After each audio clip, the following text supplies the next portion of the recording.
USA, featuring racing from coast to coast. Fast, friendly, and fun.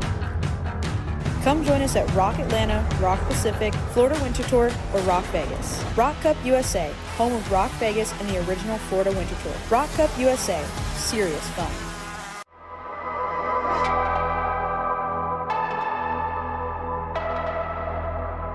Got grip? Let her rip. Putting the rubber to the road. Levanto.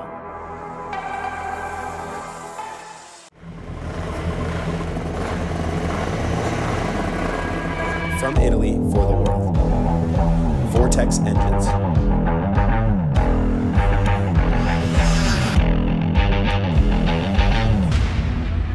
Powering ROK Cup champions worldwide.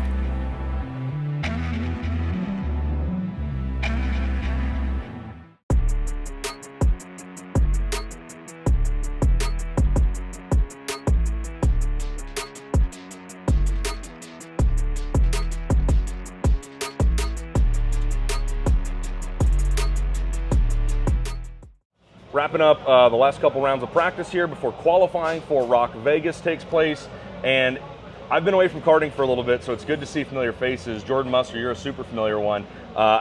Still racing out of the state of Texas, right? Correct. Yep. Okay, so you're here with PSL. You're in a Burrell. I don't believe that's what you were racing the last time I saw you. Probably. Really? I ran an Intrepid 1 year. Okay. So maybe that was that year, but I've been Burrell most of my career. Okay, all right. Well, that's me not doing my fact checking. What do you make of this ROK Vegas event? What do you make of the track? Just how's the weekend going for you guys as we get ready to kick off official qualifying? Yeah, it's been really tight up front. I think in the last session there was 5 guys within a tenth. So I'd rather be ahead of everybody 2 tenths, but to have level of competition is incredible. So that's what I look for in a race is like, are the tires good? Are the engines parity? And are the drivers competitive and racing well? And so far we've seen a bunch of fast guys, tires last a long time, good grip, engines seem really close. So I think it's got all the things you need to have a successful race. Well, you bring up a great point. You talk about the Levanto tire. This is obviously not a typical racetrack. It's not really nice, smooth, manicured asphalt, nice pavement. This is a parking lot with a lot of different, probably kinds of surface. I mean, obviously it's all paved asphalt, but it changes. There's oil sitting in some places. There's high spots. There's low spots. What is it like trying to get that Levanto tire to give you everything you need around a track so, I don't know, different, unique? Yeah, with just so many different characteristics throughout a lap that you'll have here. So that is a big difference from being on a street course and a permanent track. Even on a permanent track, you look for little areas to gain an advantage, a dip for grip or something. You multiply that times 10 on a track like this. Right. So you're not only looking for, okay, where are other people going? Even if I don't want to go there, I might have to because that's where the rubber is. But then you're also trying to thread the needle between bumps. Wrapping up the last couple rounds of practice here before qualifying for ROK Vegas takes place. And I've been away from karting for a little bit, so it's good to see familiar faces. Jordan Muster, you're a super familiar one. Still racing out of the state of Texas, right? Correct. Yep. Okay, so you're here with PSL. You're in a Burrell. I don't believe that's what you were racing the last time I saw you. Probably. Really? I ran an Intrepid 1 year. Okay. So maybe that was that year, but I've been Burrell most of my career. Okay, all right. Well, that's me not doing my fact checking. What do you make of this ROK Vegas event? What do you make of the track? Just how's the weekend going for you guys as we get ready to kick off official qualifying? Yeah, it's been really tight up front. I think in the last session there was 5 guys within a tenth. So I'd rather be ahead of everybody 2 tenths, but to have level of competition is incredible. So that's what I look for in a race is like, are the tires good? Are the engines parity? And are the drivers competitive and racing well? And so far we've seen a bunch of fast guys, tires last a long time, good grip, engines seem really close. So I think it's got all the things you need to have a successful race. Well, you bring up a great point. You talk about the Levanto tire. This is obviously not a typical racetrack. It's not really nice, smooth, manicured asphalt, nice pavement. This is a parking lot with a lot of different, probably kinds of surface. I mean, obviously it's all paved asphalt, but it changes. There's oil sitting in some places. There's high spots. There's low spots. What is it like trying to get that Levanto tire to give you everything you need around a track so, I don't know, different, unique? Yeah, with just so many different characteristics throughout a lap that you'll have here. So that is a big difference from being on a street course and a permanent track. Even on a permanent track, you look for little areas to gain an advantage, a dip for grip or something.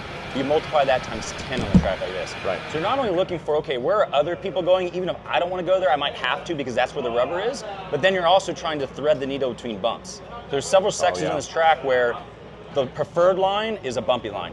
So you either have to get the cart really straight to make it over those bumps, or you've got to move over 18 inches. Now you're with less grip, but you can go through that section and slip a little and it won't start hopping. So it adds another dynamic to an event like this. And again, you can tell you've got so much time in this sport because you bring up such great points. That leads me to another question is, it's such a dance with these frames. You can really risk being too bound up, I feel like, especially on a track with so much.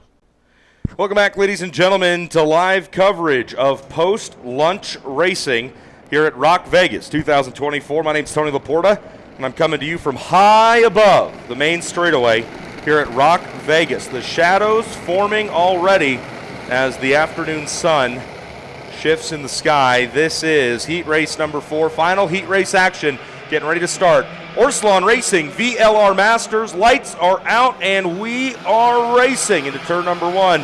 Renato J. David and Ben Cooper, we're your front row. Oh, big contact out of turn number 2. 1 cart around, 2 carts around, 3 carts into the barrier.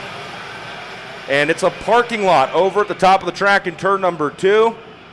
Nobody too worse for the wear, just a couple of Tech Pro barriers with some Levanto tire rubber on the outside. Up front, we check back in with our leaders. Pole sitter, Renato David, brings him out of turn number 9. And down the back straightaway, he'll head for turn number 10. Kid Ben Cooper, the off-pole starter and pole winner from time trials back on Thursday afternoon. Have anything to say about this one? He's also got his RPG teammate Martin Stone. Stone actually the first of the 2 drivers chasing Renato David. Lap 1 is in the books, and we're running here. There you go. Big move by Martin Stone down to the inside in turn number 3. He's going to try and bring Ben Cooper along with him in the 7:31. Cooper, quickest in time trials back on Thursday afternoon. He and Martin Stone traded heat race wins on Friday. What was that, yesterday? And now, Saturday morning, kicking off with a Renato David Orsalon Racing number 725 heat race victory. David finds himself in second, leading early but giving way now to Martin Stone, the winner of heat race number 1 from yesterday morning. Pat coming around to complete the second trip around here. Ben Cooper right in the tire tracks of David.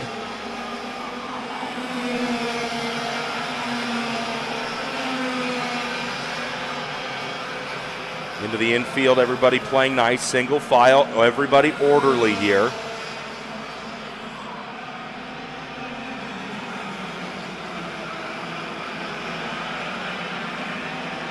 And very quickly, what was a 3-cart train at the front is going to turn into a 4, maybe even 5 and 6 cart pack. Look at that, as the leaders come through turn number 10, working lap number 3 here.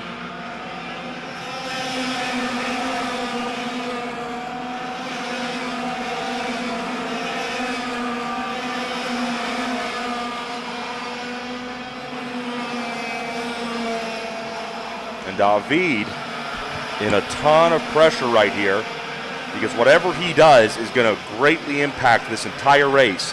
If he forces the issue and tries to go after Martin Stone, well, obviously that's going to slow both him and Martin Stone down and lets them fall into the clutches of the pack behind them. But if he tries something and it doesn't stick, or it's ill-timed in an unsuccessful attempt at the pass, then he stands chance to fall down to Ben Cooper, Kyle Hayner, Sean Owens. And if those guys aren't on their game when David goes to make a pass, they could be caught out in the whole mix of, in the jumbling of positions here. Ben Cooper lays down the fastest lap of the race to this point. He goes purple to 47.269. And you wonder, is Cooper so fast because he's chasing David, or is it because he's trying to get away with the 726, the Team GFC driver, Kyle Hayner, the 4 unwind out of turn number 5 through 6. Now they'll hit the quick left-hander, turn number 7, and then it's an early apex run through turn number 8. Here goes Cooper down to the inside of turn number 9. Ben Cooper for the second position. Move the Brit, who resides in Canada these days, up into the second position. David's trying to stop the bleeding as Kyle Hayner will pick up a spot in turn number 10. Kyle Hayner from 4th now to 3rd. David on the backslide after taking the lights out for this race in the pole position. Martin Stone now with a little tiny bit of breathing room He maximizes it by laying down his best lap of the race to this point, 47.300 for Martin Stone. He's got his teammate, Ben Cooper, let's see, about 3.5 tenths of a second back behind in P2. And then you just saw Kyle Hayner pick up the third spot on David at the end of the back straightaway in turn number 10. That'll drop David back to fourth. And then Sean Owens, the Texan, in the fifth position. I believe he's got his dad here wrenching on that cart. Had a lot of fun going around doing the old Rotax and U.S. Open races with those guys at DKC. Man, what would that have been? 2015, 2016. So it's great to see. Back then, Sean was a tuner. He was primarily getting his paycheck from working on the karts, not racing them. Although it's mighty hard to make a livable paycheck racing these things. Working on them, though, that's the move. If you're good with a set of wrenches and you know the sport, you know what these things take, which it's much more complex than just being good with a set of wrenches. Sean Owens, a great mechanical mind, solid as a driver coach and a tuner. So that's how I knew Sean, the fifth place driver in this race. But now to see him back behind the wheel chasing his first passion, really, really cool to see. And I think they're on the verge of getting that thing right to where they want it to be up there fighting for race leads and race wins. This is the fourth and final heat race for the Orsalon Racing VLR Master category. Now, Ben Cooper's done a great job of reeling in his teammate Martin Stone, the 701. Now is going to have to defend against Cooper. Cooper pops out in turn number 3. Cooper to the front, making very quick work of that pass for the lead. So Cooper now goes from third to second, now up to first after getting around David about 2.5-3 laps ago, and he saves his kind of his pace, gets there slowly, keeps the tires underneath him, and then is able to execute a very well-timed pass going around into turn number 3, and that's what puts Ben Cooper to the top here. Kyle Hayner doing a very good job. He's still the quickest car on the track, a lap of 47.046 back on lap number 6. We come to complete lap number 8. Nobody has bested that time of Hayner. Hayner sitting in third in that black and white machine just behind the top 2. Out of 3 through 4 and 5 now. And that 7:25 of Renato David led the field to the start of this race. And he's not there by accident. He wasn't up at the front of the field by mistake. The Orsalon Racing driver has plenty of speed, and he obviously knows how to get around and pass guys. So that's the foursome you watch race for the lead right now. Then it's a 2-kart breakaway behind them. Sean Owens, and Dan Jones run 5th and 6th. Matthew Ostagai, Tim Meyer, Miguel Meyer, and Alexander Dalbon are the rest of the top 10 here. Gangbusters stuff up at the front here. Turn 4 is where they're heading next. But in turn number 3, the 726 of Kyle Hayner has got moves like Jagger as he gets around Martin Stone. So Martin Stone now outside the top 2. And this is it. There's no pre-final for any of these classes with the exception of VLR Senior. Although this being the 4th heat race, it essentially is the pre-final. How they finish in this heat race will determine where they line up for the final, for the main event tomorrow morning. This will be the first class you see on track in the AM when morning warm-ups are complete. Sunday, just finals action here at ROK Vegas. Ben Cooper sitting in the catbird seat, but to this I challenge you, the viewer, what is a catbird? And why are they in a seat? I don't know. I've never seen a catbird, and I don't know what one would do if it was in a seat. I'll just say that Ben Cooper is out in front and currently occupying the provisional pole position. If this race were to go checker right here, right now, Cooper would have the inside front row starting spot for tomorrow's main event at ROK Vegas 2024. Behind him, though, things are not quite as simply put. Second, third, and fourth all over each other as they come around to see the sticks. It's so funny how quick these races seem to fly by when there's close action and a lot going on lap after lap. Ben Cooper out in front. It's the second place driver, Kyle Hayner, starting to defend. The 701 of Martin Stone wants to find a way back to the front row. It's going to be very, very difficult to reel in Ben Cooper. He's laying down great laps, and the lead has grown to 0.6 of a second. And as hard as these three are racing each other, it's unlikely they're going to find the pace to catch Cooper. But as my esteemed colleague Chris Wheeler often reminds us, you can never say never. You can't count anybody out. Kyle Hayner defending just a little narrow on the entry to turn number 10. Here we go, white flag in the air. Ben Cooper, pole sitter from time trials in qualifying, back on Thursday. We know he's got speed. He's showing it now. The lead now to 1.5 seconds. And that's half Ben Cooper hitting his marks and being consistent, but it's the other half is Kyle Hayner, Martin Stone, and Renato David racing each other and not focusing on hitting their marks and laying down the best laps they can, because look at Cooper, he's a 47.2, while everybody behind him is a 48.1 or slower. And it's not rocket science, right? If you want to pull away from the guys behind you, you just got to run a little bit quicker than them lap after lap. Ben Cooper's setting his sights on the start-finish line. He's going to cruise to an easy victory here in Orsalon Racing VLR Master Heat Race number 4. Second, third, and fourth finally get settled out of turn number 12. Cooper's your victor. Hayner loses out to Martin Stone at the very, very end there. Martin Stone ends up P2. Hayner will start third provisionally in tomorrow's main event action for VLR Masters. Renato David slips from the pole to finish fourth, and Sean Owens stays consistent with a fifth-place finish aboard the 720. Dan Jones ends up sixth, Matthew Osterguy seventh, Tim Meyer, Alexander Dalbon, and Paul Elefante round out your top 10. Somebody got pizza sauce, I think, on my starting grid here, but that's okay. Orsalon Racing VLR Masters is done. We're off and rolling here.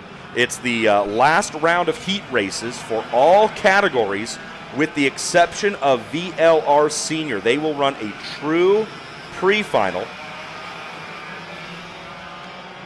with an LCQ because more than 40 karts entered. Chris Wheeler did a great job walking us through that and kind of explaining the track regulations, how many drivers can take part in an on-track session. So because so many karts entered VLR Senior, they will run a last chance qualifier where you will see the top 10 race into the final on Sunday. VLR Junior originally had an LCQ scheduled. It's on the paper schedule, but that is not going to be needed. They still will run that race, that heat race. Essentially, it's just the first half of their fourth heat race.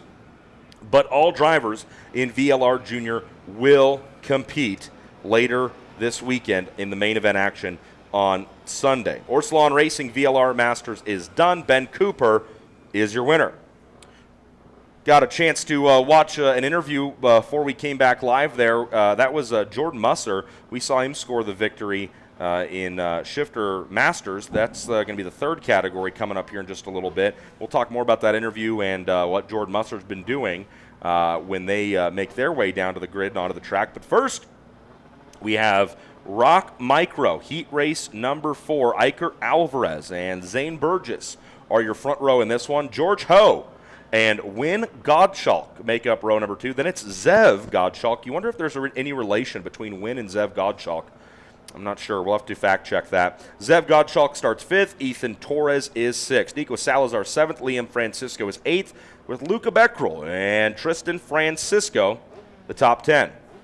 Brody Stoffel rolls off 11th with Samuel Chaveri in 12th. Aiden Go is 13th with Alvaro Medeiros in 14th. Mauro Nario rounds out the top 15. Then it's Jack Katowski in 16th. Leandro Ramirez in 17th. Ko Saito in 18th. Mason Brody and Brody Brown. Hey, look at that. Row 10 is Mason Brody and Brody Brown. Did they plan that? Last name into first name? I like that. I think that's an alliteration is what you'd call that in the Dead Poet Society. Kylie Johnson will start 21st with Lawrence Perriman back to 22nd after a lot of pace out of that number 28 here in the heat races. I think if memory serves correctly, we saw Perriman get caught up in an incident over in turn number 3, I want to say, in the most recent heat race. Santiago Orioli. That's Orioli. Make sure I get that pronunciation right. Orioli in 23rd. Dutch Westbrook 24th. Ix Garduno and Mick Kwong round out the field here. I wish I had an exciting name, but unfortunately I don't.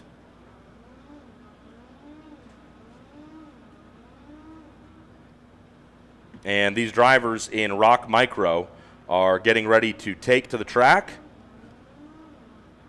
their fourth and final heat race. And if you're watching live right now on ROK Cup USA YouTube, thanks for joining us. First I'll say thanks, then I'll say you're welcome, because this coverage is live in sound and vision. It's color and it's free. That's right, free 50 is all you had to spend to join us on a Saturday afternoon here in Las Vegas, Nevada. You know what I don't like when I'm at a go-kart race is when I get political campaign texts to my phone. I don't like that. So you know what I'll do? I'm just going to look out my window way up here on the top of the Rio All Suites Hotel and Casino and talk to you about the on-track action we're about to see. ROK Micro Vegas heat race number 4, Iker Alvarez and Zane Burgess bringing him around.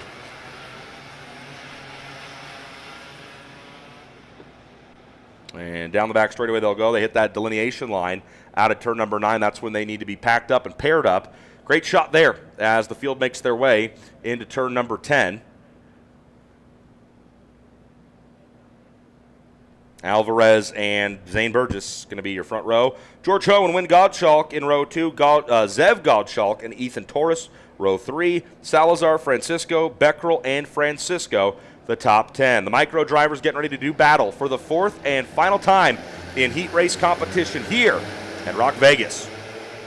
Speed already starting to come up. We'll see if the lights go out. They do, and we're racing. Held him there just a little while, and it's the outside lane led by Zane Burgess getting the jump on the start. Everybody fans out behind as they fly through turns 2. Now they're going to bottleneck into the third turn. It's a right-handed hairpin, and they'll unwind into the infield for the first time. And one driver around facing the wrong way. That's the number 77 of Maru Nario. But up front, we've got a battle for the lead already on our hands. Zane Burgess had the top spot when the lights went out down through turns 1 and 2. But I think Iker Alvarez has already come back to challenge and take that top spot away. Down into turn number 10, it's a 4-kart pack that's on the verge of becoming a 12-kart pack for the race lead. Through 11 and out at 12, one lap in here in ROK Micro heat race number 4. And we got a challenge for that second position already. That's George Ho trying to go after Zane Burgess. Can he get it done? And Burgess has got his hands full. It's Win Gottschalk, actually. Win Gottschalk is the leader. Thought maybe it was Iker Alvarez who battled back after getting kind of caught out there on the lights out for the start. But your race leader, one lap in, is the number 25 of Win Gottschalk. Then it's the 5 of George Ho behind. He put the moves on Zane Burgess down at the end of the front straightaway, flying into turn number 1. And now third place sees the 55 of Zane Burgess trying to hold off Alvarez and Zev Gottschalk. So lots of action all around the track here early on in ROK Micro heat race number 4. Here comes the 25 of Win Gottschalk to lead another lap. George Ho, 0.2 of a second back. It's Zane Burgess laying down a good lap of 51.876 as they roll through turns 2 and out of that short chute into the right-hander turn number 3. You'll hear me say a lot of up and down, top part of the track, low part of the track. There's a pretty much zero elevation change in this parking lot, in the back lot of the Rio. It's just kind of in reference to parts on the track map. Top is the left corner, turn number 2, way up there at the back. Down in the bottom is the infield. All these are arbitrary sayings, but you know what's not arbitrary is any commentary provided by Chris Wheeler. Chris, happy to have you back. Thanks, man. And what another great day at the buffet. Ooh. Yeah, is that where you were? Yeah, and then the climb up the stairs and the elevator's broken. I was going to say, is the elevator not working? No. No escalator? No. I wouldn't want to take an escalator this high either. No. Because if that breaks, you're just on stairs. Yeah. Yeah, not good. Here we go. Look at the number 5 of George Ho. It's the 555 show up at the front. That sounds like a phone number maybe you might dial if you're looking for some companionship. It's the 5 of George Hull bringing Zane Burgess with him there for a moment as they come down through the infield into turn number 8. It's the 55 now of Zane Burgess. He's your leader. George Ho looks phenomenal in this fourth and final heat race. He went lights out in the third position. Haven't talked about him much this race. He goes to the lead once again, but he's going to swing wide on the exit of turn number 10. One cart stumbles and is sitting half sideways. George Ho and Zane Burgess are having a great race. Here comes your pole sitter, the 44 Alvarez, back to the front. Yeah, I think Alvarez has been the most consistent in this class throughout the week, Tony. Obviously, this is our fourth time seeing them on track for heat race action, and Alvarez seems to have been the most consistent, and now we're going to kind of see if he can put it together. So Alvarez has cracked back into the top two, chasing down the 55, the Sodi cart of Zane Burgess. Really impressed by the kind of patience throughout the weekend of George Ho, the young driver, the number 5. Alvarez puts the moves on Burgess. Alvarez back to the top. Zane Burgess says, not so fast. Pretty sneaky, sis. He goes back to the front, and it's a jailbreak up at the front. They're side by side down into the 10th corner, the hairpin. Everybody's finding spots to race out here. Yeah, turn 10 getting super treacherous. You saw him in there side by side on entry all the way through the corner to exit, but it gets super tight when they make the left-hander at 11. We saw it last time. Meanwhile, this time, more passing up front. The 55, Burgess back to the lead as they come off turn number 2. Man, no holds bar, no waiting here in this fourth and final heat race. Oh, no, and that's the 22 going around for a spin. It's Torres. Ethan Torres parked on the apex, not facing the wrong way, but certainly not facing the right way. No, that's an unfortunate thing. That's what happens when you get so many carts back here. 3, 4 wide on entry. Somebody's trying to turn in late, crossover bottom. Somebody's shooting up bottom, going to get a bad exit. Next thing you know, they meet in the middle. That could be a country song. One starts walking one way and one starts walking the other. Yours. Yeah, gotcha. We'll meet you in the middle. And there's no meeting in the middle right now as far as racing for the lead. Every driver for themselves. George Ho is scored as the race leader, but as they streak across the start-finish line, you're going to see a shakeup here. Win Gottschalk now scored with Zane Burgess as the top pairing. George Ho slips back to third. Then it's Zev Gottschalk in fourth. Aiden goes. No, that was Alvarez that got caught up in that also. I saw a second cart with Torres had been compromised there in turn 3, and that was Alvarez now dropping all the way down. Not good when to you the 24th position. Not good when you got to scroll on the Alpha timing monitor. Oh, terrible news for the 44. Yep, that is not the way that Alvarez, your pole sitter, drew this fourth and final heat race up. That is for sure. The clock nearly set to run out here as the drivers make their way down the last couple of corners. Should be seeing the sticks here as it'll be very, very close on time. No. Yes, they do. They see 2 sticks, letting them know 2 laps left in this one. Zane Burgess and George Ho continue to go at it here. Burgess, I think, is going to get it through turn 2, and the track will bend to his far inside here. So Burgess on the inside line as the track bends back to the right. Again, really can't say enough about George Ho. Waited here kind of a while, just kept climbing through the heats, and now is up here making sure everybody knows his name. George Ho in the number 5 in the fourth and final heat of the day. Racing between Zane Burgess and Ho, still fast and frantic. Win Gottschalk's just saying, check you later. Yeah. And I think George Ho, the story there on the 5, it's a story of these progressive heat races, Tony, and how beneficial they can be. You can have a not great qualifying and really just take your time methodically working up through the field and making your race car better as the week goes on. And I think George Ho with 1 lap to go here, sitting in second third is a good example of that. Orioli, we saw him pull out and try to make something happen back around, 5th, 6th position.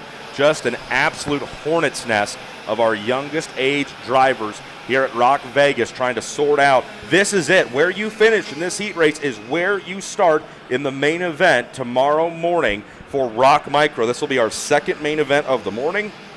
So these drivers are done at the conclusion of this lap until it's go time for the final race of their weekend here on Sunday morning. The feature?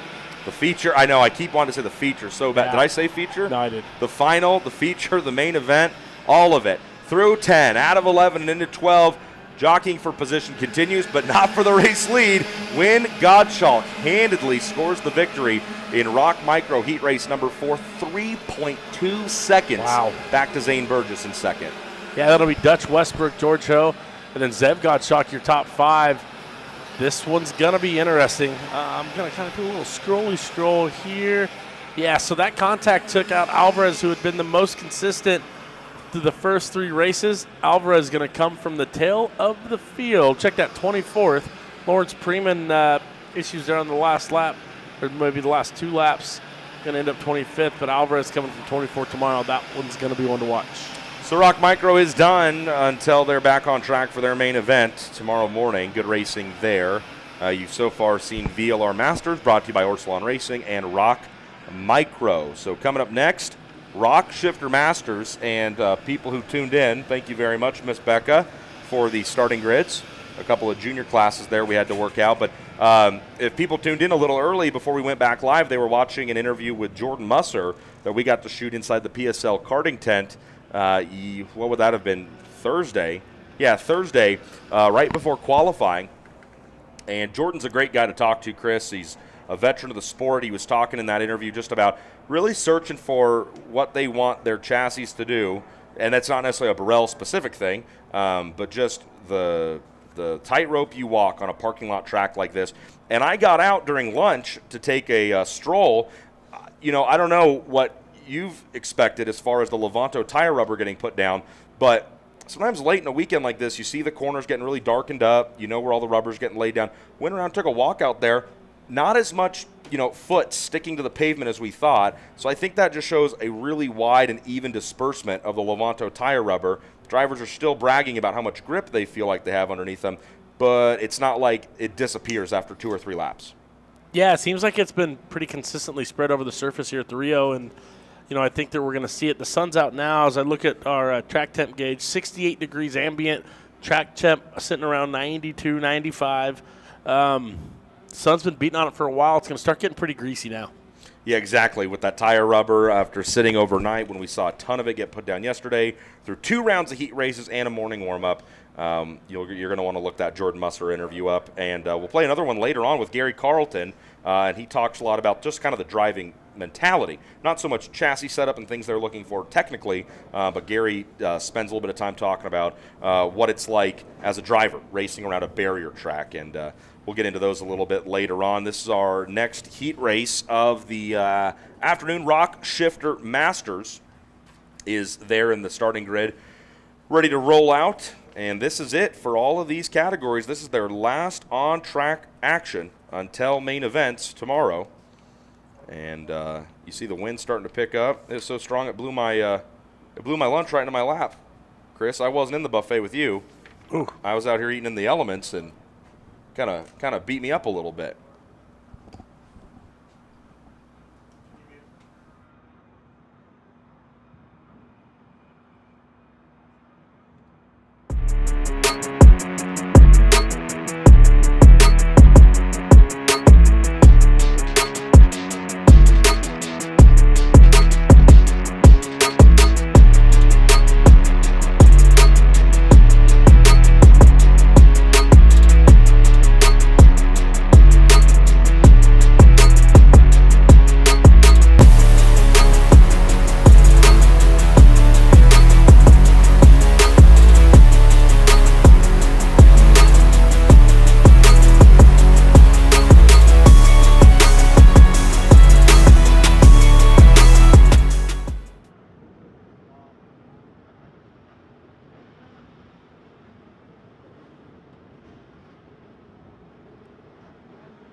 So, Chris, you know what the beauty of live, I'm not going to say television, but live streaming is?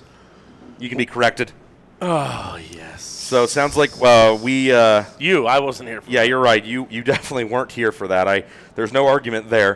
Put out a little bit of misinformation, fake news, maybe one might say. The heat races for all these classes, that 4th heat race the 4th heat race finishing order does not set the starting grid for the final tomorrow. Points from these heat races are going to be added up, calculated, and where the heat's points put you is where you'll start in the final. The only races today that determine the starting order are the pre-finals in VLR Junior and VLR Senior. So massive thanks to Rick Folks. That's right, Rocket Rick Folks is here and making sure we put out the right information. So I apologize for that. I was the one calling out that Heat 4 set the starting lineup for the finals. That is incorrect. I honestly kind of thought that sounded incorrect because why wouldn't they just call it a pre-final if it set the starting lineup for the final? But you know, Chris, sometimes I just kind of fly by the seat of my my pants. Yeah. So thanks to Rick Folks for getting in here and catching us up on that. Apologies for the misinformation. Here's some legit information. It is time for Rock Shifter Masters. Jordan Musser and Bud Grossenbacher are your front row. Can Grossenbacher make that outside lane work for him? This could be a great chance for Grossenbacher to make some serious hay in the fourth and final heat race. Ryan Yope and Michael Rivera are row number 2. Danilo Romalo starts 5th with Hunter Hagenbuch in 6th. Brian Devert and Patrick O'Neill share row number 4. Walker Lytell and Jonathan Vitolo start 10th. And Vitolo is where we start to see some of those hitters begin to come from the back. Quinones 11th, Brian Keck 12th, Rodriguez 13th, and Travis Irving 14th with Jose Montalto, the top 15. Now, they look to the lights. Red flags down, visors down, and when those 4 lights come on, the drivers will wait to see them extinguish, and we will go racing. Musser and Grossenbach side by side. Lights out. Can Grossenbach make the outside work? He does. Chris, it's a trend. Outside line, really the preferred spot here in the shifter classes. No doubt about that one. Grossenbach's going to get the jump over Musser. Side-by-side racing a little bit farther back as the pack makes their way through turns 3 and now out of 4 into the infield now. So Jordan Musser, he's been in this position before. He knows how to work from second or even farther back. And let's just be honest, Musser has blinding speed right now. Grossenbach's not there by accident. He's fast as well, but he's really benefited from that off-pole starting position. Musser says, your benefit, I don't care about it. Healthcare benefits or any others. Musser forces the issue down in turn number 10. Musser leads at the end of lap number 1 despite not getting the whole shot. Vitolo, Keck, and Irving. Let's kind of see where they are as they cross the stripe. Those are the big names that were up front most of the week in this class until the last heat race. There goes the 534. Bro, Vitolo up to 4th on the first lap. Yeah, that was quick work. You just saw Vitolo. Then the 529, though, with some issues on track. Maybe I read the number wrong. I don't see it on my sheet. Oh, we got one car up. That's a loose wheel. The 595 comes to a stop. Walker Lytell, and you can't park there. Yeah, and it was Sergio Rodriguez in the 529, both done in this race. Oh, wow. So attrition, a high amount of attrition early on in Rock Shifter Masters. So just like that, Jonathan Vitolo to 4th, Michael Rivera, to 3rd, Rivera to 4th now. As we're waiting on that next group to come through. Time and scoring update here. Rivera's been chopping wood all weekend long, and he's putting himself in a better position every time they go out on track. And you see him there on your timing and scoring monitor to the left of the screen. He sits 4th. Romalo 5th, but Vitolo, you said it. I mean, 4th in lap 1, right? From what, the 10th position? Yeah. Great work by Vitolo. Wait to see here, having a little bit of a technical delay. As time and scoring trying to update for us here is Jordan Musser. That's the clear thing, though. Continues to lead this thing. Musser last time by a 43.508. And you're not kidding there on that time and scoring hookup. Waiting to see Alpha flip back over. But what we can't tell you, there we go, 43.139. Great lap for Musser to break out on. So Musser, Grossenbach, Vitolo, Rivera, Romalo, Irving up to 6th, Keck up to 8th. So those are the drivers we're watching here that had to come from the back. Well, Keck had bad luck in heats 2 and 3, if memory serves correctly. So for him to be doing what he's doing here in the 4th heat, pretty impressive, already up to the 8th position after, yeah, you just said it, starting in the 12th spot. Musser screams by. He's not slowing down. 43.018. That was his best lap of the race. It's not the best lap of the race. Vitolo, a 42.8 5-1 as he is now going to work on Grossenbacher. No, he's already got him. Got him. Yeah, he's got him already. Check you later. I said on Jordan Musser now, put the deficit last time by almost 1 full second.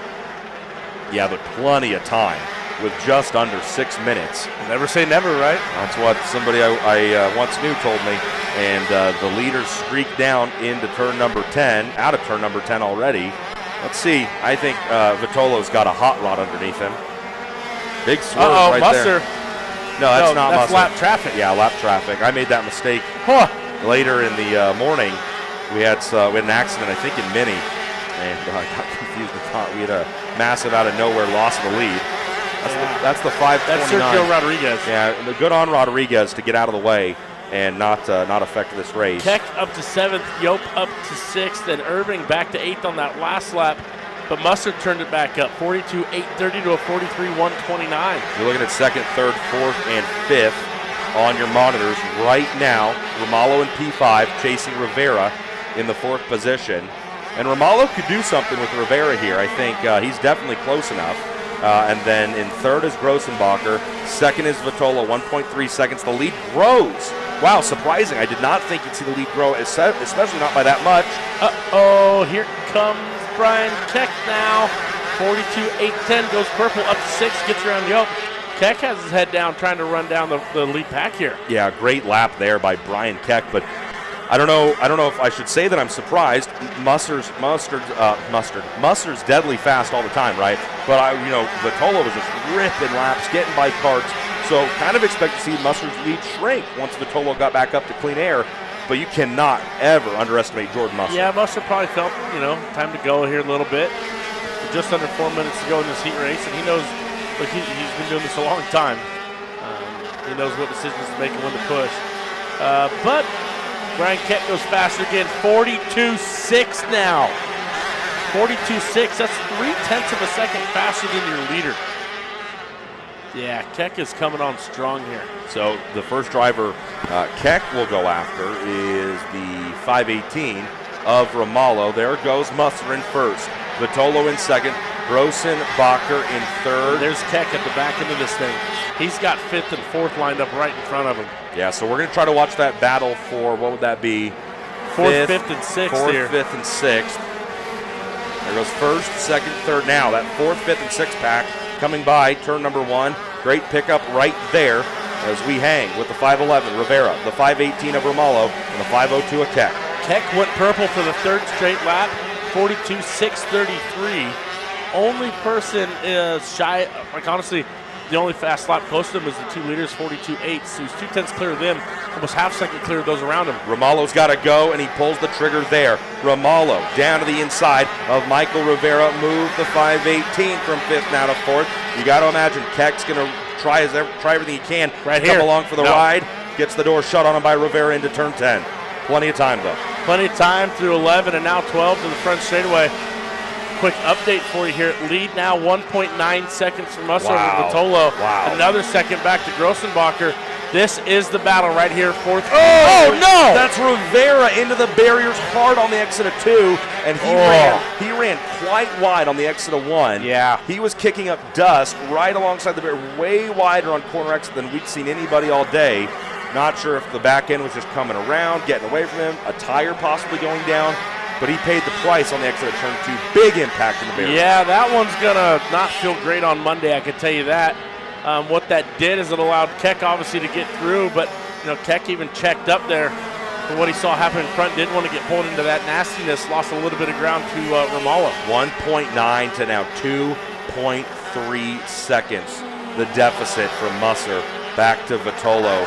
Musser is just showing us what experience can do for you.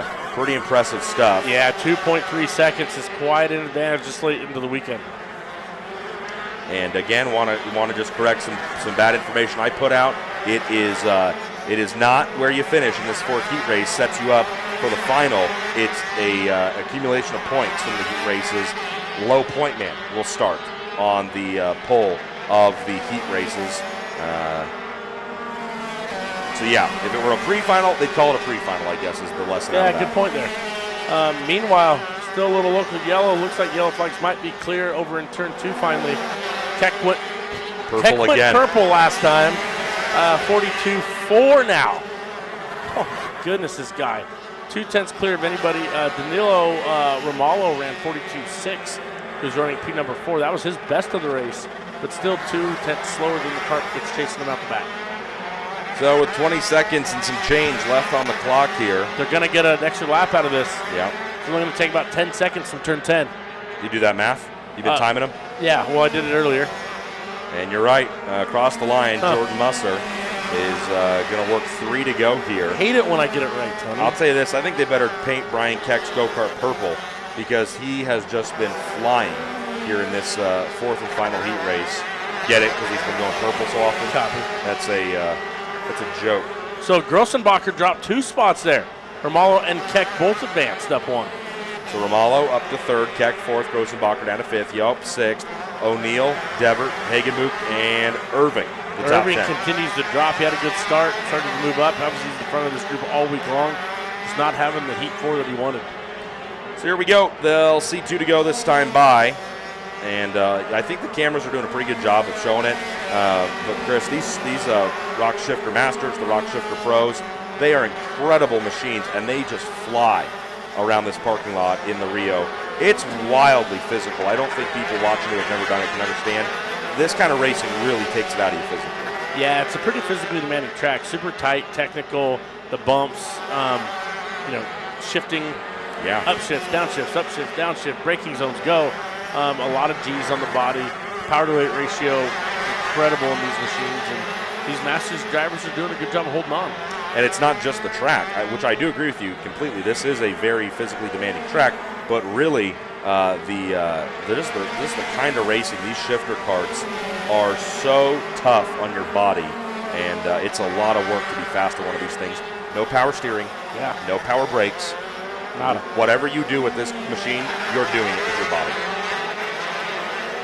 So they've seen the white flag here. So racing's getting pretty intense back here. Keck to 3rd, Grossenbacher to 4th, Romalo back to 5th now. Looks like Keck has separated himself from Grossenbacher and Romalo. Yeah. Nearly a 2-second gap now between those two. Yeah, and his head down and going 0.4 of a second faster than the field. Here comes a big move from Keck. Oh, a little bit of contact, but they're going to get out of it. No harm, no foul there. And Vitola will hold on to 2nd by a nose. Close. So close. Oh my goodness, 2/100ths of a second there. Vitolo and Keck started right in front of each other. Vitolo rolled from 10th, Keck rolled from 12th, and they end up finishing 2nd and 3rd. Pretty great driving by those two. Yeah, I'm pretty excited to see what this final brings tomorrow. Yeah, absolutely. But hey, unfortunately, got to wait. Oh, man. Just a little bit less than 24 hours. But don't worry, you can sit right back here and do it with me and watch that final tomorrow morning. Awesome. I'm going to go do a little station identification. Good, you should. All right, Chris Wheeler putting in his 1.5 races, and we'll see him a little bit later on. He's probably going to go unearth some big story or who really knows. Becca, thanks a bunch. You're a saint. That's Becca, our timing and scoring official. Now we've got VLR Junior pre-final. Grids. So awesome. That was Chris Wheeler. We appreciate him for coming and doing a cameo here with us this weekend.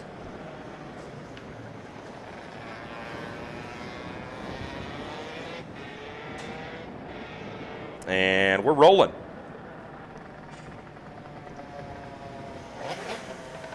Rock Shifter Master. Man, Becca is a homie because she brought me VLR Junior pre-final starting lineup moments before these drivers got ready to take off out onto the track. So your schedule reads as LCQ. These are the 8 drivers who were outside the top 30 in points, but they are still going to race Sunday. Because if we had more than 40, that's when you would take the top 10 out of an LCQ. We have 38. We're right there on that, close to that bubble. So these drivers are going to run an 8-lap shootout. I'm sorry, not an 8-lap, an 8-car shootout. And this is fun. This is going to allow you to really focus on these 8 drivers here. They're not going to be a part of the big pack you've seen them in throughout the weekend in the VLR split field. heat races. It's going to be Bronson Kustis and Maverick McKenna on the front row. Kalani Anyaya in third. Kalani Anya in third. Mateus Gonzalez in fourth. Matty Grace will roll fifth. Eric Hermanson sixth. And then Gavin McCune and Cole Anderson make up this 8-kart grid. And again, it's not your fourth heat race in these other categories. It is not your fourth heat race that sets the starting lineup.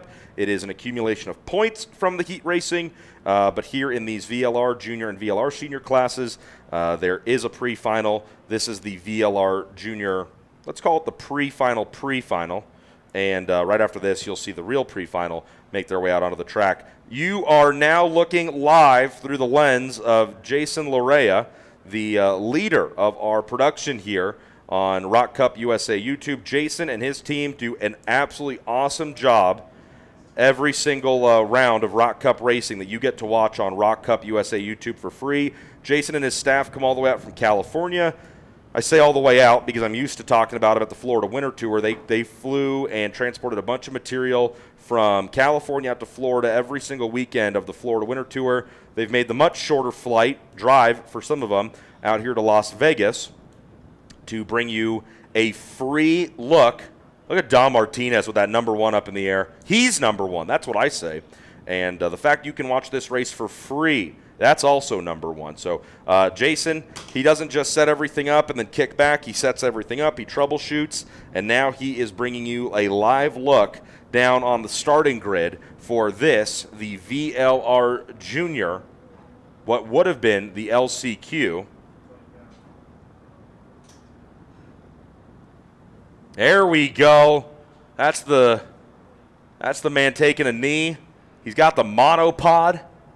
That's a tripod with missing 2 legs. Sometimes I feel like a tripod missing 2 legs. Jason does a great job, though, and it's fun to get to do these broadcasts. Cool shot right there as the field makes their way out onto the track. VLR Junior. I don't really know what you want to call this. I don't know really what you want to call this race, because it's not truly an LCQ. RPG brings you this action in ROK VLR Junior. It's RPG. It's an 8-kart shootout. Bronson Kustis, Maverick McKenna, the front row. Kalani Anya, third. Mateus Gonzalez, fourth. Matty Grace, fifth. Eric Hermanson, sixth. Gavin McCune, seventh. And Cole Anderson, the 8-kart field. And they'll make their way down into turn number 10. It's going to be another 8-minute plus 2-lap shootout here. It's not a heat, but it's not really an LCQ. These are just the drivers that are 31st and higher in points, and they will be racing on Sunday morning for their main event here at ROK Vegas. We're just trying to sort out where they will start before we sort out where the top 30 will start. Kustis on the inside, McKenna on the outside. The lights go out and we go racing. Kustis holds strong down on the inside of that turn number 1. He's going to shoot out that second corner with the race lead. Almost was able to bring Anya with him in the 809, but to no avail there. The 887 of Maverick McKenna slotting in to second after taking the lights out from that position. So McKenna chases Kustis through the infield and now out of turn number 9, down the back straightaway here. And Kustis takes a quick look over the right shoulder, confirms the gap as they head down into turn number 10. And as they come around to complete the opening lap, let's take a look here. In this 8-minute plus 2-lap LCQ, that's not really an LCQ. Kustis, McKenna, McCune, and Grace.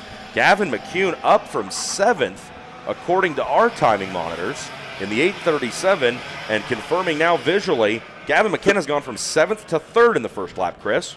That's pretty impressive. As we watch some of these drivers come through here, thanks for handling the start of this one. No worries. Ran back down again. I hear you. To talk to Jordan Musser, because I'm curious about what? Progression Of the track. Which makes it awesome. track progression. Yeah, track progression. Yeah. So I think it makes it awesome yeah, too. it's great. It's awesome. No, just talking to Jordan about the track a little bit. You know, he said the rubber's really stabilized out there. You know, the grip levels are pretty much.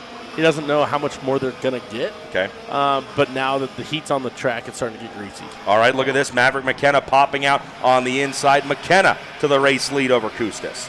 And so, yeah, good to know. It's good to know as we watch it. The sun's starting to move to the backside of the Rio. So the sun's been on. It's going to get greasy a little bit more, and then I think it'll start to stabilize. But like we saw yesterday, as soon as the sun peaks back about 30, 40%, track's going to start changing aggressively. Well, I think when a guy like Jordan Musser, who's in the fastest type of kart you can race out here, a rock shifter, albeit the Masters category, but when he tells you the grip is starting to stabilize and kind of level off, You listen. You listen because he's screaming around this place and flying through these corners. So Musser, not only with a ton of experience, but when he says that he feels stable and good grip underneath him, you better believe him. Absolutely. So we're watching this 8-kart shootout here. Again, it's the LCQ that isn't really an LCQ. It's just trying to sort out where It's an LC. It still is an LCQ. It's just they all get in. they all get in. I guess it's the last chance to qualify as high as you can Yes. for the final here tomorrow morning. Yep. The 887 of Maverick McKenna paces the field. You know, I was a Maverick for a couple of years, a Colorado Mesa Maverick. Hey ho. Yeah. Now, What sport did you play there? I walked on to the football team, Yeah. a Division II NCAA school. I did not make it out of spring ball. I will just be honest with everybody. Walked on, turned around, and walked right back. No, off. I did a few weeks. They wanted me to get up to 300 pounds. I said, give me about 8 years and I'll be there. Well, congratulations, Tony. I'm there. I can go back and play defensive line You still have eligibility. for yeah, I do, academic and NCAA. I'll get you some NIL money. Yeah, with ROK Cup USA NIL money. Yeah. Here's 8th year senior Tony Laporta Yeah. on the D line. Maverick McKenna is trying to keep Bronson Custis behind, and Custis has a ton of speed. You can tell because Custis is constantly looking down low, looking up high on corner exit, has a ton of pace, just, doesn't really know where to put it, where to use it right now. Good news is still over half distance to go in this race as 4 minutes set to click off here in another 20 seconds or so. And then after that, once that clock runs out, it'll be 2 laps remaining. Maverick McKenna's your race leader. Maverick McKenna also your fastest car on track, 46.698 for the driver out in front of this one. Custis has got to get on the loud pedal if Bronson wants to keep up with the race leader, McKenna. So about 3 minutes, 40 seconds remain here. Top two starting to stretch it out just a little bit. Over half a second advantage back to third, which is McCune. You got to wonder, Tony, are they just trying to maximize their starting spot here? Maybe this is an opportunity for some of these drivers to try something new on a setup. Exactly. You're really just trying and search for something. At best, if you win this thing, you're going to be 31st on the grid tomorrow. Well, I think you're dead on, really. Honestly, I do. I think these kids know, their tuners know, we're racing tomorrow. Yes. So we're not starting up as high as we'd like.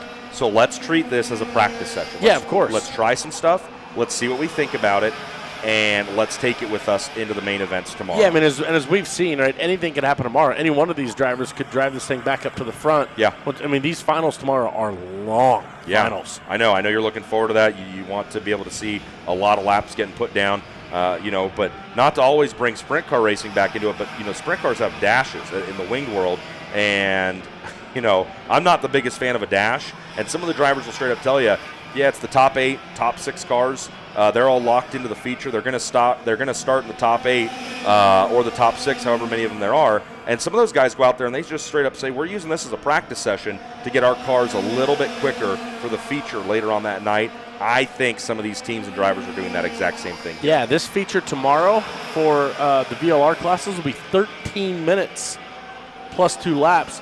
All the 125 classes? 15. Oh, 17. Oh, baby. So long races tomorrow. The Micros Mini is going to do 10-minute plus 2 laps. I can't wait to see how many finals you get through with me. I really can't wait. We're going to take an over-under. We are in Vegas. It's a good thing there's a big Brandon, the break in director, middle. says 4. The line is at 4. Doesn't have to be a half. It doesn't have to be a half to get to. So 4.5 is what Brandon's saying. He doesn't. He's setting the line at 4.5 finals. You'll get through with me. Take the under. Take the over. You can place your bets now here in the Rio Sports Betting Casino. It's right across from the buffet, right? Yeah. Right next to it, actually. Right next to it. Rick Folks and I hung out there and watched some of the World Series game. How'd that work out? I think it was the one. No, it was game. Game 5. It was game 5. I thought it was maybe the one the Yankees came back. What happened to in win. game 5? Listen, a lot of stuff happened all series. That's when the Dodgers came back to do what? They came back to win the World Series. That's right, baby. Who doesn't want to hear it? Yeah, well, probably Yankees fans. Bobby Radavoy, he's out there in one of the lifts. He's wearing a Yankees cap. And I'm proud of him for that, right? As a fan of baseball, a deep fan of baseball, it's always sport over team. Big fan of what's best for baseball, and I think what was best for baseball was the Dodgers winning the World Series. So, hey. Of course you do. Purple lap there for Maverick McKenna. It was the quickest lap until the driver right behind went even quicker. Yeah. Costas, a 46.568. These kids are not slowing down or taking it easy. No, and I still think it'll be 3 to go when they get to the stripe here as they exit turn number 5. I love this combination here. You come off 5, you got a right-hand kink just slow enough, then another quick left before setting up the braking zone into 8, and I really love how that track layout's been playing out for some of these drivers. I do. I heard mixed reviews of the track layout before racing began. Drivers have been out on it practicing. Some folks weren't sure how it would race. I think it's done an awesome job lending itself to good racing in both the single speed and the shifter categories. Absolutely. So, 28 seconds on the clock as they hit the stripe. It'll be 2 to go when we see them next time. And these drivers out front, 2.3 second advantage now over Gavin McCune, Matty Grace, Cole Anderson. That's your top 5. So Custis now knows we're getting to the end of it. So you got to kind of step inside Bronson Custis's head and think, hey, what do we do? When do we get aggressive? I'll tell you when to get aggressive, and it's not until the last lap. We've seen gaps 2.6 seconds close in and change the outcome of a race when they start battling with 2 to go. Oh, totally. This one's only 2.3 right now. Might grow a little bit here this time. You're seeing a little bit of front wheel hop there from your leader, McKenna, into turn number 10. This is 2 to go, but this is still too early. Yeah, and I think you're dead on. But we're going to start a little bit of defensive maneuvers. Yeah, and that can hurt you. 100%. And I know everybody probably thinks, well, you guys are no fun. You're getting awful preachy. Don't race. Wait till the very end. Believe me, I understand. It's much easier said than done, right? When you've got a guy either right in front of you or a guy right behind you, you don't care what lap it is. You're out there racing, so you're going to race. It's very hard. I'm not saying it's easy, but I think the best drivers and the best races typically come from drivers being patient and waiting. Maverick McKenna, a little bit of defensive maneuvers on this lap, but not a ton. I think it's going to help keep the momentum up, but it was 2.6 back to third last time by. As we get the white flag, let's see what the gap is. Yep, here they go out of turn number 12. White flag waves from our chief starter, the man they call Shaggy. 2.6 seconds from this pair up at the front back to third. They open it up here. Yeah, 2.99 seconds. Yeah, now you can race. They're not catching you here. Exactly. So the mechanics stand, which I know you always get a kick out of, I get an even bigger kick out of watching the hand signals, the smoke signals, the flashcards that get put up, the signal sticks. Late model racing, baby. We'll show. This gap means way less than this gap. Here they go. Into turn number 9. Bronson Custis has been as patient as really you can be. Turn number 10 is going to be this last good passing opportunity. They kick the dust up on the entry to turn number 10. Custis' only chances if McKenna hurt the exit out of corner number 10. McKenna did not, and Maverick McKenna will win the air quotes LCQ here with ROK VLR Jr. brought to you by RPG. Custis ends up second, and McCune goes 7th to 3rd in this one. Yeah, this is going to be interesting. Any of these drivers able to learn something, a little bit more of a controlled environment there in that LCQ. Opportunity to try something with the race car, where the next group here in this pre-final, they don't have that opportunity. Well, and also I think what's interesting, I'm gonna say something that might be controversial, but those drivers that you just saw in that 31 plus LCQ, well, they haven't been running up at the front. That's why they're on the outside of the top 30 Or they've had bad luck, whatever it may have been. But the point is, we just got a great we got a great opportunity to see them race up at the front. Yep. And that was good for us to see them, but it was even better for them to work on what's the racecraft like when you're in the top 2, when you're in the top 3. Yeah, exactly. I really think we might see a couple of these drivers out of that LCQ move their way forward tomorrow. Doesn't this look like you're looking at a video game right here? Yeah. That looks so good. Can you believe he's shooting that with an iPhone right now? No, he's not. That's an extremely nice camera. Oh, man. I was going to say, that iPhone 16 sure is good. That'd be more like the iPhone 30. There's, I think that's Andrew Burton, making the move back through the scale line. He's been helping us out with audio, and these leaders are hitting the scale line here, and they'll get the RFID chips inside all the stuff that needs to be scanned, and the 887 of Maverick McKenna is your victor. And just like that, we waste no time as the RPG VLR Junior. This is the real pre-final. These are the drivers first through 30 in cumulative points after the heat races. They are now going to find out where they start in the final. This is a true pre-final. Where you run in this race will set up the main event tomorrow. Once again, 8 minutes plus 2 laps here. You wouldn't want anything different, would you? No. I was like, think before you answer that. Eric Doan in the 843 and Sebastian Garzone are the front row. Isaac Malkout starts third. Turner Brown in the fourth position. Farias in fifth. Vanchev in sixth. Peterson, Halfin, Jensen, and Cagle, your top 10. Do you remember Chris Cagle? Yeah. The country artist? Yeah. Okay, just want to make sure. The rest of the field is going to see Ardiles, Garcia, Peyton Mary Jane, Paramo, and Pupsko, the top 15, as the RPG VLR Junior Pre-Final comes into the tram lanes. Lights go out, and we go racing. Down into turn number 1. Eric Doan has got a bunch of go-karts behind him, and he leads out of turn 2. Yeah, largest group this class has had all day. A little touch of the barrier left-hand side, exited 2. Driver towards the back was not able to get a number on it.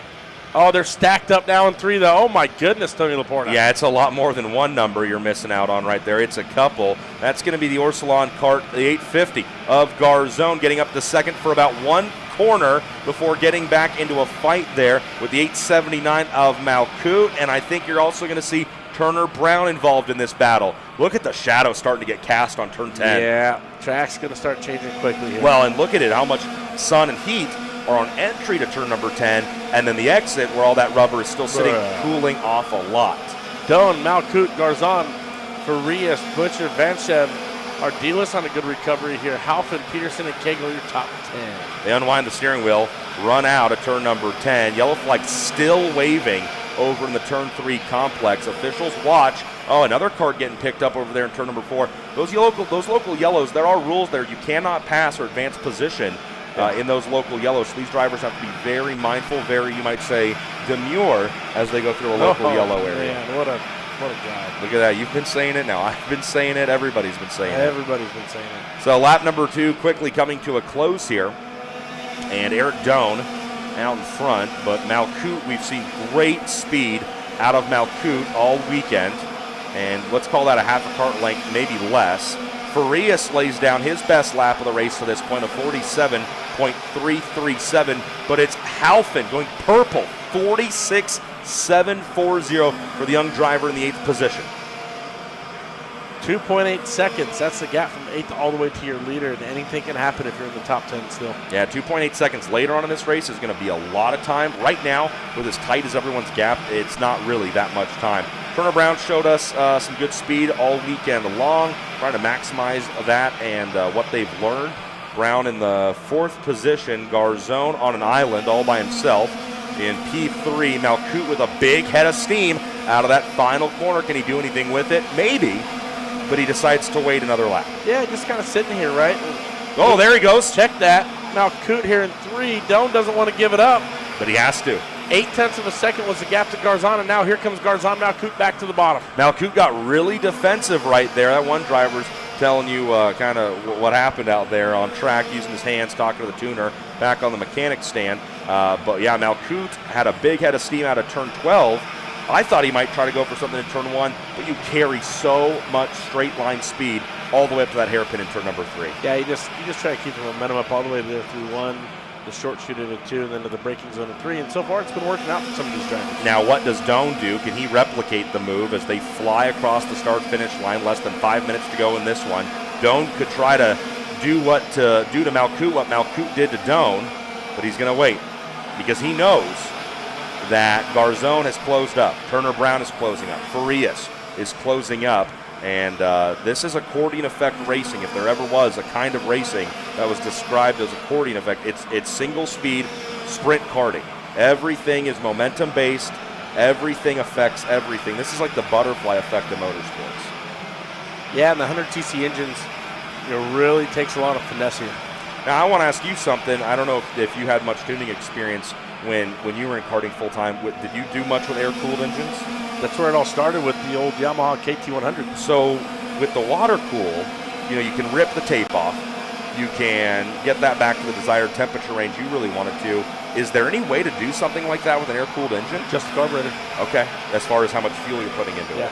Okay, so if you're noticing it starting to get hot, you have to straight up turn that needle to lean it out a little bit. I guess that'd be rich enough. Who's starting to warm up? How about Turner Brown with a big move there on Garzon to go to third?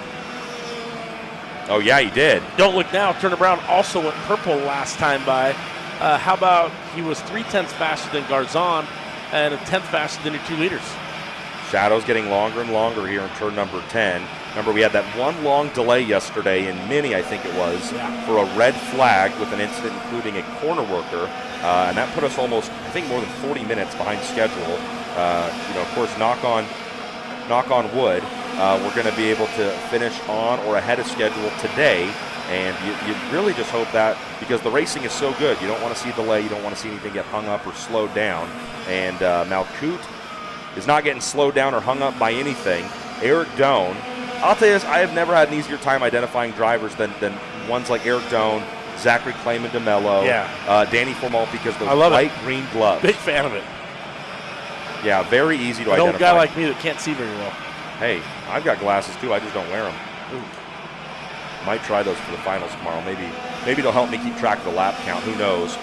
Out of turn number 12, down across the start-finish line, another lap in the book. Strongest winds we've seen so far here this weekend, so could very well play a role in keeping track temps a little bit cooler than yesterday. So you might see guys pump pressures up a little bit, go out a little bit more aggressive than they were yesterday. Yesterday started off much cooler. Morning warm-ups were taking place in like the high 40s, low 50s yesterday, and despite that overcast cloud cover we had in the morning, it has brightened up and warmed up pretty quickly.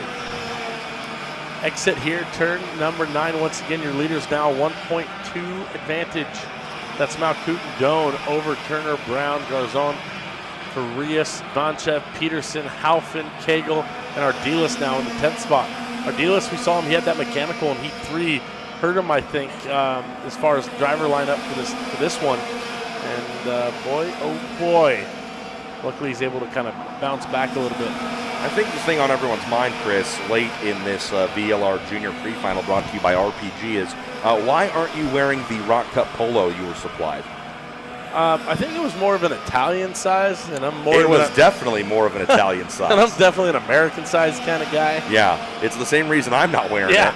And it's because I had a hard time getting it over my shoulders. Yeah. And then over everything else. Yeah, shoulders was easy. There's everything below.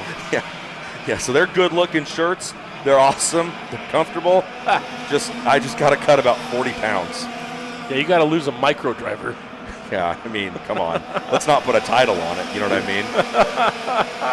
So going to be right up against it here, and I'll get, you'll get sick of hearing me say it, but this is the kind of racing that karting produces, right? Super close, super competitive. Malkout and Doan have just been in each other's tire tracks this whole race. Turner Brown just needs a little bit of help to get up there. He's been dealing with Sebastian Garzon and Farias, but this is why you just see such talent come out of the karting ranks all around the world, right? I mean, you look at the world you're involved in, the NTT IndyCar Series. I'd be hard-pressed to find a driver in that category who didn't grow up doing exactly what we're watching right here. Yeah, one of my favorite things of the year is e-karting news. Once everybody qualifies for the Indianapolis 500 is they make a post by row of every driver in the Indy 500 with a photo of them in karting. Really? Yeah, it's super cool. Oh, wow, that is cool. Yeah. It's awesome to see. And it's not just where they come from, but it's what they go back and do. Will Power and your guy, Kiffin Simpson, teamed up to do some karting not too long ago. Yeah, they did. They did the second edition here, the Robopong out of Newcastle. It was 100cc racing. Pretty cool to see it. Another 200 lap event out there at Newcastle Motorsports Park, and it was cool. It's funny. These guys are competing at the top level, in IndyCar week in and week out. Power, He had a great run for a title this year. Did not end up getting it. Not sure where he finished in points, but kept below honest there. And then Kiffin had a great rookie season. And they go out there in the go-kart, and I think they ran like 8th or 9th or something like that after 200 laps. But they checked the boxes. Look, they finished, they had fun, and they beat Joseph Newgarden, and that was their goal. They smiled. Yeah. It was all about smiles per gallon for that team, I bet. Yeah. How about Chase Jones Dude. trying to platoon a cart and go? He was gonna run P2, and he broke a sprocket with like 6 laps to go. But you're bearing the lead. He did all 200 laps by himself. Yeah, he Ironman that thing. Everybody else was changing. Kiffin and Will shared a cart. Yeah. Everybody else was sharing a go-kart at the RoboPong, the way that event's always been. Chase Jones, being the freak that he is, as the white flag waves here. Eric Doan not giving up, going purple, coming to the white. 2/10 quicker. 45.988. The question is, can he do anything? We'll talk more about how big of a freak Chase Jones is after this race. Let's watch the run to the finish here. 2/10, as you said, Chris, of 45.9 to a 46.1.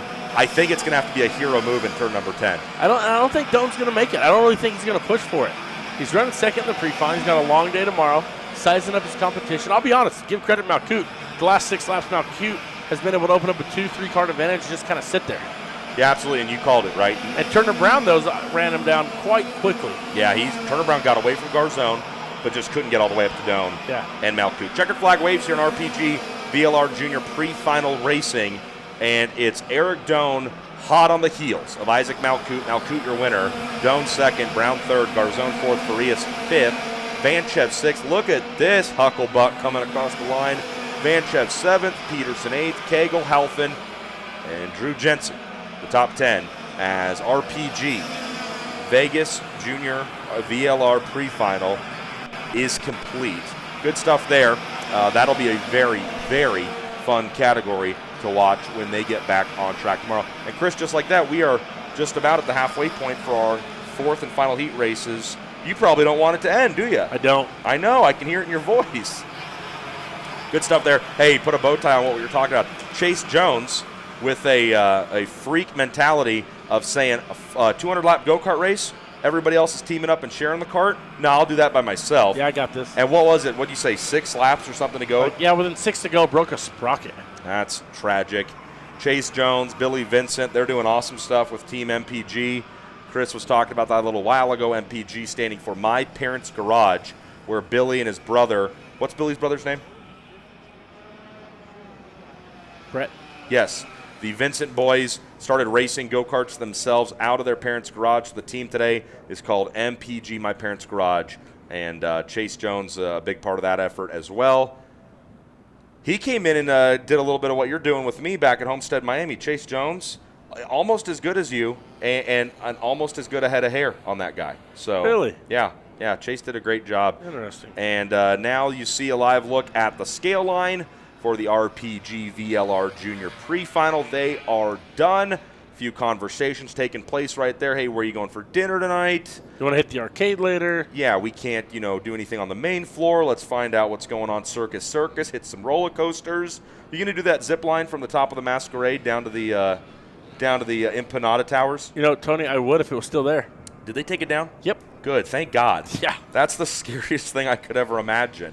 I remember did when that years ago. Did you really? Yeah. I remember when they set that up, and I just thought, why on earth would you ever want to do that? Looking at a couple drivers here, the 879 of Malkout is your winner. He's parked right behind the 843 of Eric Doan. Doan and Malkout had a great race right there all the way up to the very end. Patient, persistent, and I'm trying to come up with another word that starts with P for fast, but I can't come up with it. Powerful. Let's go with that. Yeah, it was patient, persistent, powerful racing between Malkout and Eric Doan. They finished first and second in the RPG VLR Junior pre-final. And up next, that means ROK Mini. Heat race number 4 is sitting there on the grid. People might need a windbreaker to break that wind that's flying at them on the grid. Yeah, it's picking up quite a bit. So Nico Orbezo and Miguel Suarez are going to be the front row of this one. Marco Samut will start third with Riker Magro in 4th position. Callan Berghofer starts 5th. I guess I was saying Kalen yesterday. Callan Berghofer in the 5th position. Let's take a look at what's going on Chris, this is the most excited Chris has been all day. Oh, man, look at those taquitos. Whoa, Chris, put your pants back on. Whoa. Look at this. Super exciting. Yeah. Oh, my God. Chris just left. Chris just ran out of the booth. Chris, come back. He's on his way. Chris is mesmerized. There is no language coming out of Chris Wheeler right now.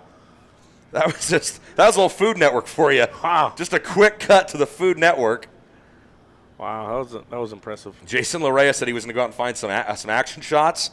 That was some action right there. BEA, beautiful. Back to regularly scheduled programming. Orbezo and Suarez, your front row. Samut and Magro, the second row. Berghofer, fifth. Varela, sixth. Braden Wagner and John McClellan share row number 4. I want to bring John back. I think that needs to be like a top baby name of 2025. John. Troy Ferguson starts 9th. Paxton Romero, 10th. Salomon Paragua, 11th. Grayson Walcott, 12th.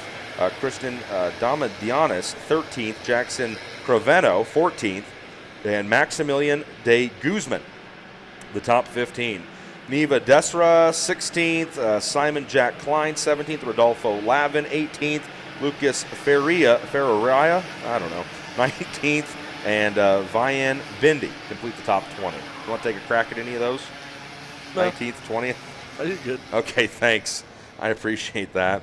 This is Rock Mini, heat race number 4. Turn 10 now completely engulfed by shadows. Yeah, that's going to make that a little bit different than these drivers saw earlier today. I knew a cat named Shadow. Did you? Yeah. Did you lose it? No, it wasn't my cat. Oh. I just knew it.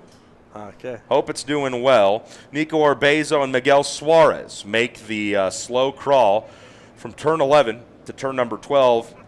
And the micros always come flying out of the final corner into the tramlines. The minis, just the next stage up, they do about the exact opposite. Yeah. They're the most controlled group we see. We say that. Let's see how many jump out of the tram lane here before the lights go out. Here we go. Tight shot at the starting gantry. Oh, yeah. A few do. Yeah. A few Yeah, do big jump time out. there. A few do jump out. Oh, my goodness. Chris- That was, I think one of those is Paxton Romero. Oh, boy. A little bit of airtime right there. A hucklebuck, folks. American Airlines clears that driver for takeoff out of the short chute on turn number 2. One of them going the wrong direction. And the rest of them go in the right direction. So we're running here into the infield as I think that's Orbezo on the 158-year pole sitter got down to the bottom when lights went out. The 124. Somehow, I think, no, that's up against the outside of the barriers on the entry to turn number 4. That was the 124, right? That was Emilio Wong. Wong had bad luck in the last heat race. Obviously why he's back there in the 27th position at the start.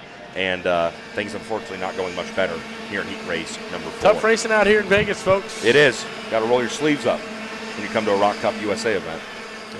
So Orbezo uses that pole position to his advantage. He's your leader. Samut jumps from 3rd up to 2nd aboard the 175. And then Berghofer up to 3rd from 5th. So, wow, that inside line really benefited a lot off that lights out start. All of them able to pick up a few positions off the initial start. Watching these drivers start to string out here. Obviously, like we said, track conditions starting to change. Temperature starting to maybe come down a little bit. This is when it's going to get interesting. But these little kids, man, they're doing a great job keeping it clean here so far. Yeah, everybody rolling through out of turn number 10 now as we work the second trip around the track. Orbezo, first time by, was a 51.153. You know that pace is going to pick up not just for the leader, but for everybody behind him here as those tires come up to temperature. Yeah. Purple laps popping up all over the board. How about Miguel Suarez, though? 49.754. Troy Ferguson actually ran a 49.755 in that one. We saw Troy Ferguson make some really good moves in Heat 3 earlier this morning, and a 49.754 for the driver in 8th place. That leads me to think he's probably got a little bit of a gap up until 7th place, so he's able to really, really push and not be, checked up or held up by the guy or the carts in front of him. Yeah. That's Miguel Suarez we're talking about in the 8th position. And Suarez, well, no surprise, the driver in 8th is one of the quickest out there. He started this race in 2nd. So Suarez getting snookered on the start and falls back to the 8th position. But with lap times like that, don't expect to see Suarez outside the top 5 for long. No. As we watch here, who's going to go purple this time by Nobody's going to outdo the 49.754 that Suarez put down last time. Suarez now up to 7th, but backs it up with a 49.792.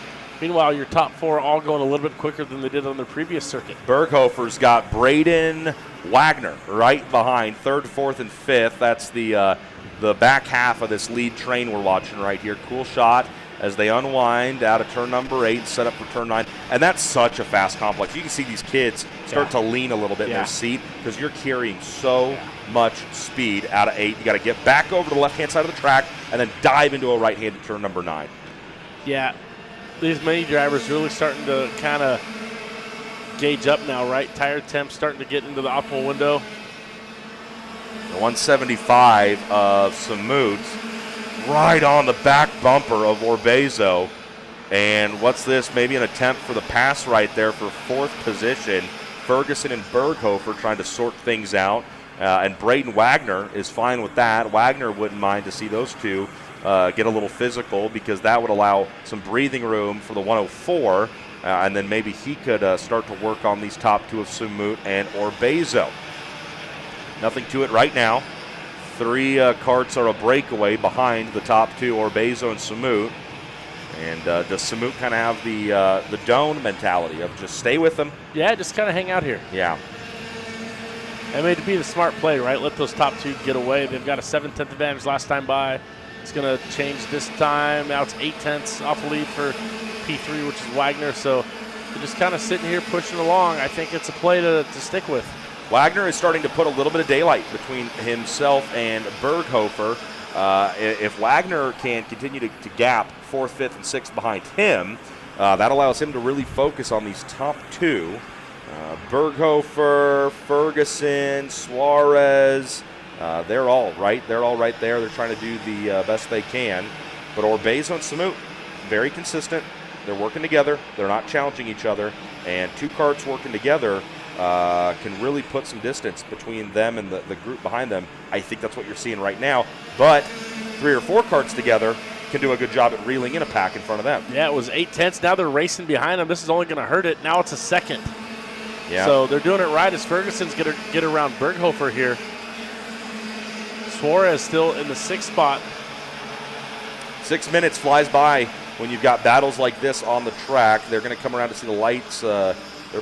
It's going to be really close. They're going to beat the clock back this time. So Tony getting a little confident now. I think so. I mean, it's only. You want to put $1 on it? Yeah, let's do a whole dollar on it. You think they're going to beat it No, back? I and get don't. another lap? I don't know. Or you think they're going to get 2 to go? I think they're going to see. Well, that's the tough part. Is sometimes we've seen race control show them the 2 to go. Well, what is it? You got 2 seconds. I don't think they're going to see 2 to go this time by. All right, I think they will see 2 to go then for $1. You got to decide that. Yeah, well, no, it's 30 seconds left. Heck no, they're not going to do it. Yeah, well, math is hard. That's why I'm here. I was right in ROK Cup. You made it sound like it was going to be close. Listen, man. Yeah, well, I mean, they're literally lapping in 48 seconds. There was more time on the clock. Oh, this is just.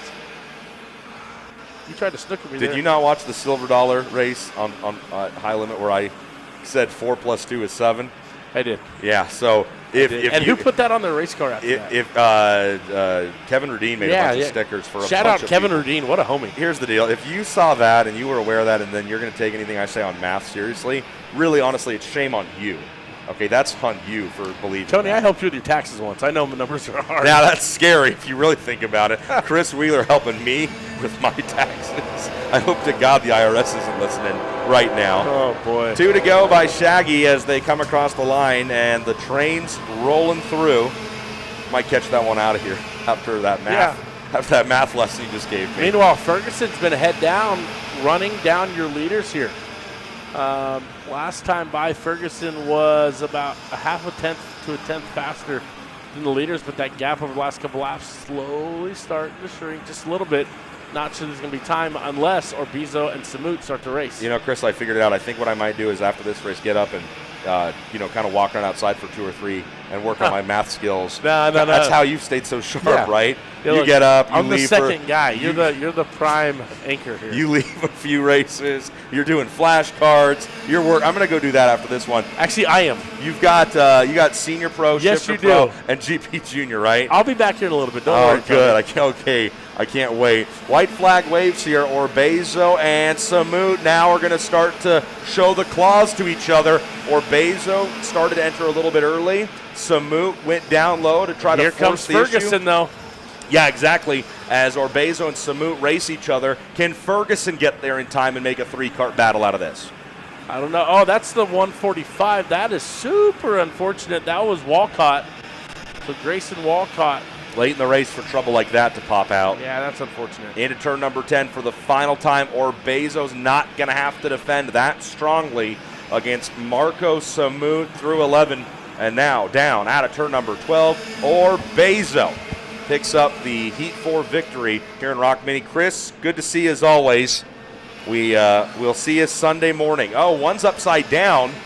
One is upside down. That's going to be the 149, it looks like, as the checkered flag comes out.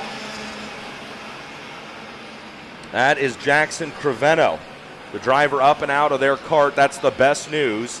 Creveno over on the barriers talking to officials, already taking his own helmet off and taking a seat as those local yellows are displayed. Orbezo, Samut, Ferguson, and Berghofer, the top 4. Suarez, Varela, Magro, Wagner, Paragua, and Santillan, the top 10. Chris Wheeler would have told you how good of a race that was, but he's already starting to climb down. So that was a great race. Rock Mini Heat Race number 4 is complete. There's a little bit of track cleanup taking place. We're going to step aside, watch a few commercials, and we'll be back here in just a few minutes. Live coverage of ROK Vegas continues here on the ROK Cup USA YouTube page in just a moment.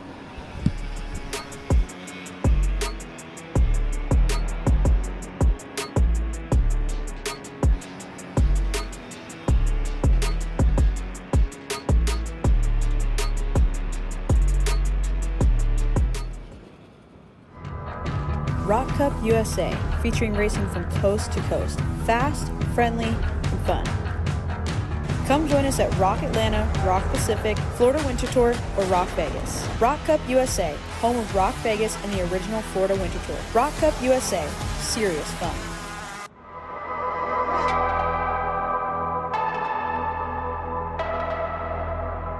Got grip? Let her rip. Putting the rubber to the road. Levanto.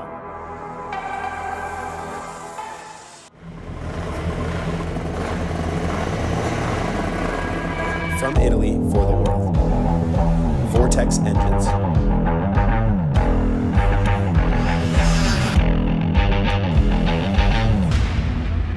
Powering ROK Cup champions worldwide.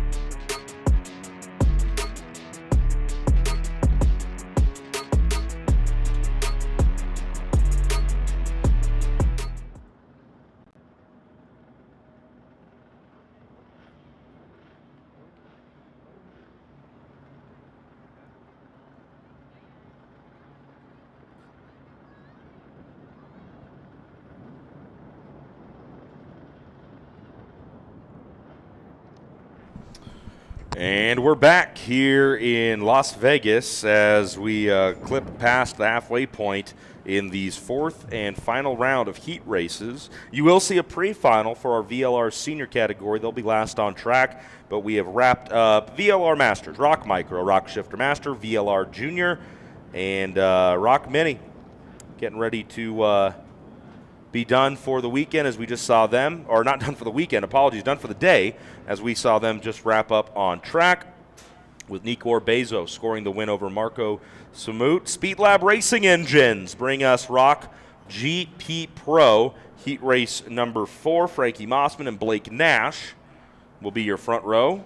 I'm Tony Laporta. I'm not part of the front row. I'm not part of the competition. I'm barely part of the show, but I'm happy to be here with you in the skybox high above the front straightaway We got to come up with a name for the skybox. Something like Studio Voodoo or something. Voodoo Lounge up on the roof. What do we got?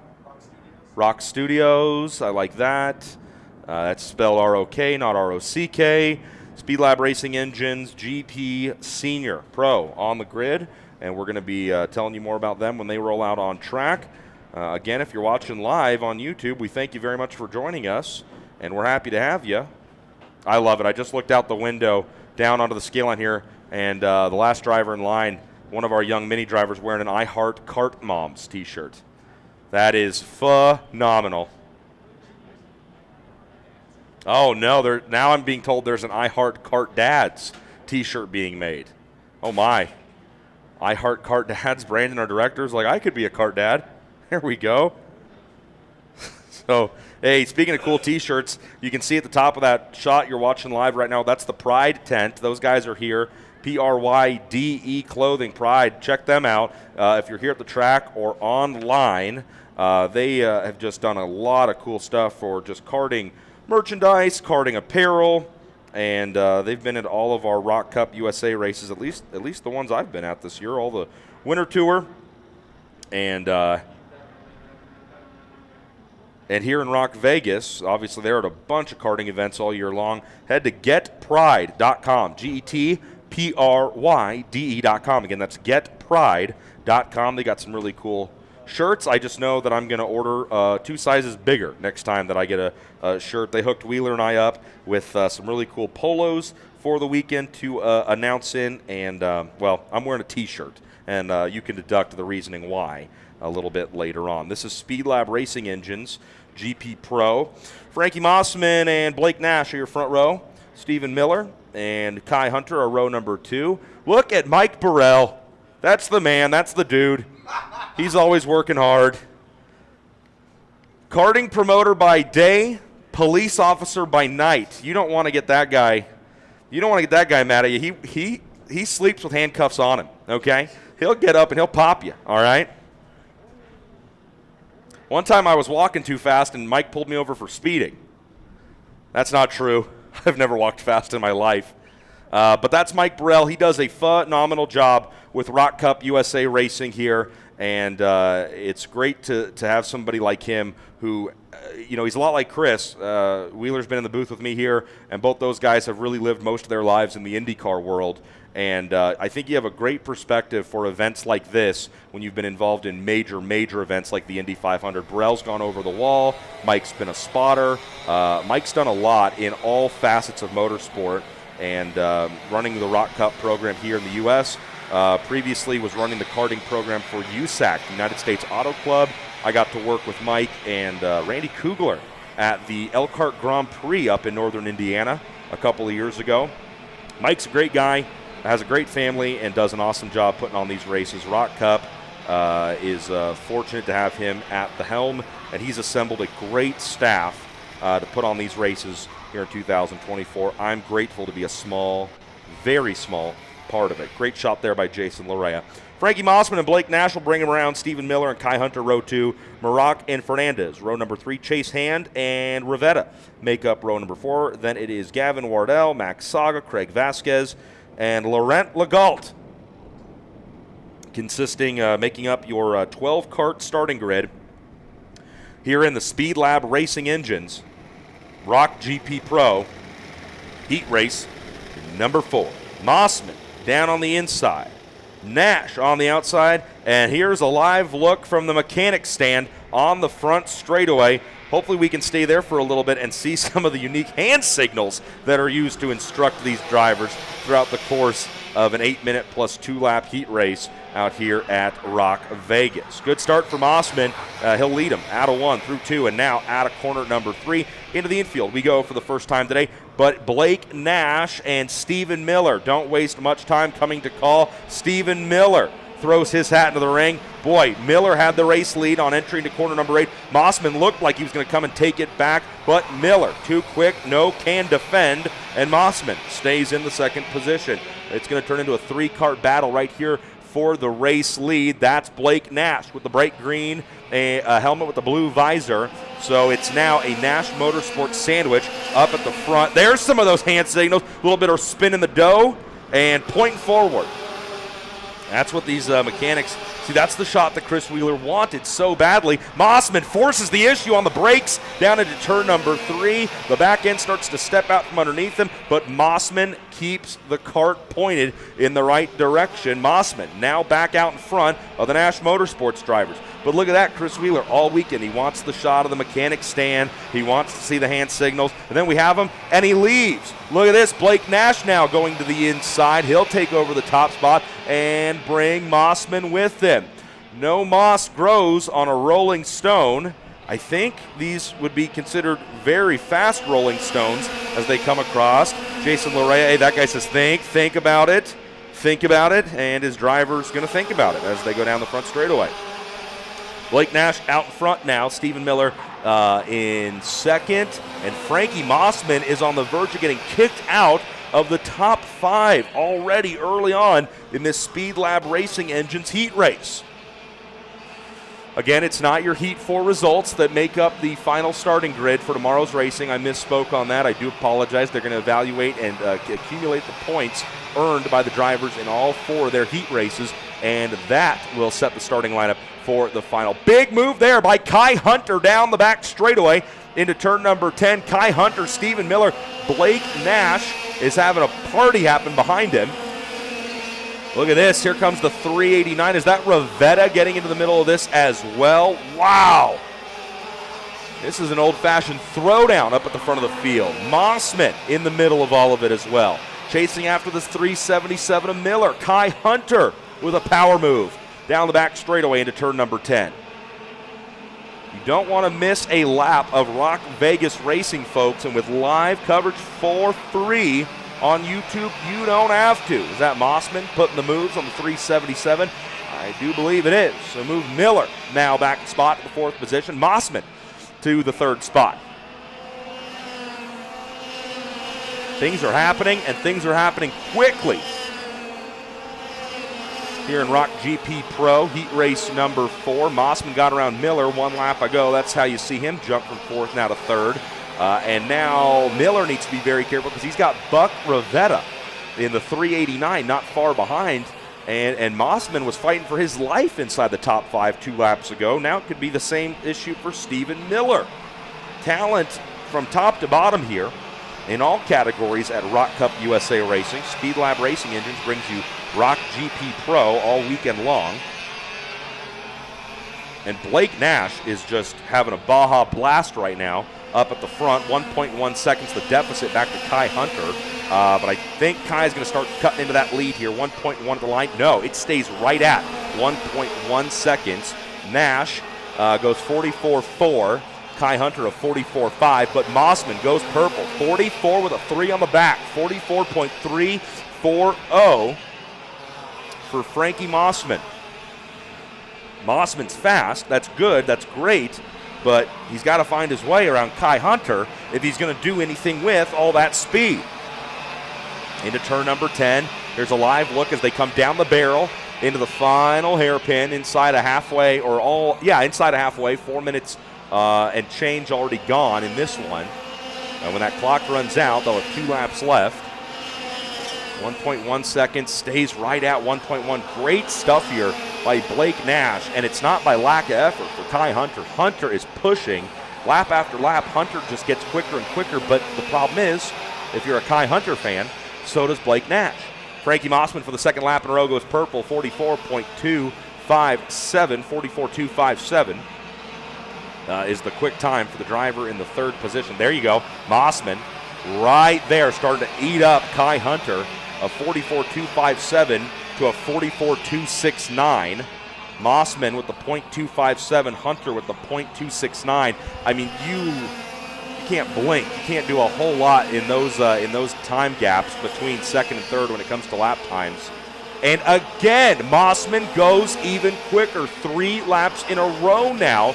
The driver in 3rd is your fastest car on track. 44.098. Could we see him dip down into the 43 second bracket? The lead miraculously, though, maintains right at 1.1 seconds. Everybody is out here just straight qualifying in the Speed Lab Racing engines, ROK GP Pro Heat Race number 4, and it shouldn't be a surprise that these incredibly fast laps are happening in the category sponsored by Speed Lab Racing engines. Incredibly fast engines for incredibly fast racing. Did I just make up a tagline? Maybe. Probably not, though. 1.3 seconds now. Mossman has moved into second, but that battle for P2 is what slowed second and third down. Kai Hunter and Frankie Mossman raced each other, and Mossman into second. Good for him. Bad for him, though, that that battle took 0.2 of a second away from their chase of Blake Nash. So Nash was 1.1 second, 1.1 second, 1.1 second for so long, and now with Mossman and Hunter racing each other, even though Mossman went purple and is the fastest car on track, it doesn't really matter because they raced each other, Mossman and Hunter did, and that allows Nash to add 0.2 of a second, or very close there to it, to his lead. 1.3 seconds, stays right there at 1.3. Blake Nash running very, very consistent lap times here. Good look right there at the fight for second. The 3:01 of Mossman started this race in the pole position, and he absolutely has the pace to get back there. Problem is, does he have enough time? And, you know, this is the debate that Wheeler and I are always having is you can't say it's ever too late, never say never.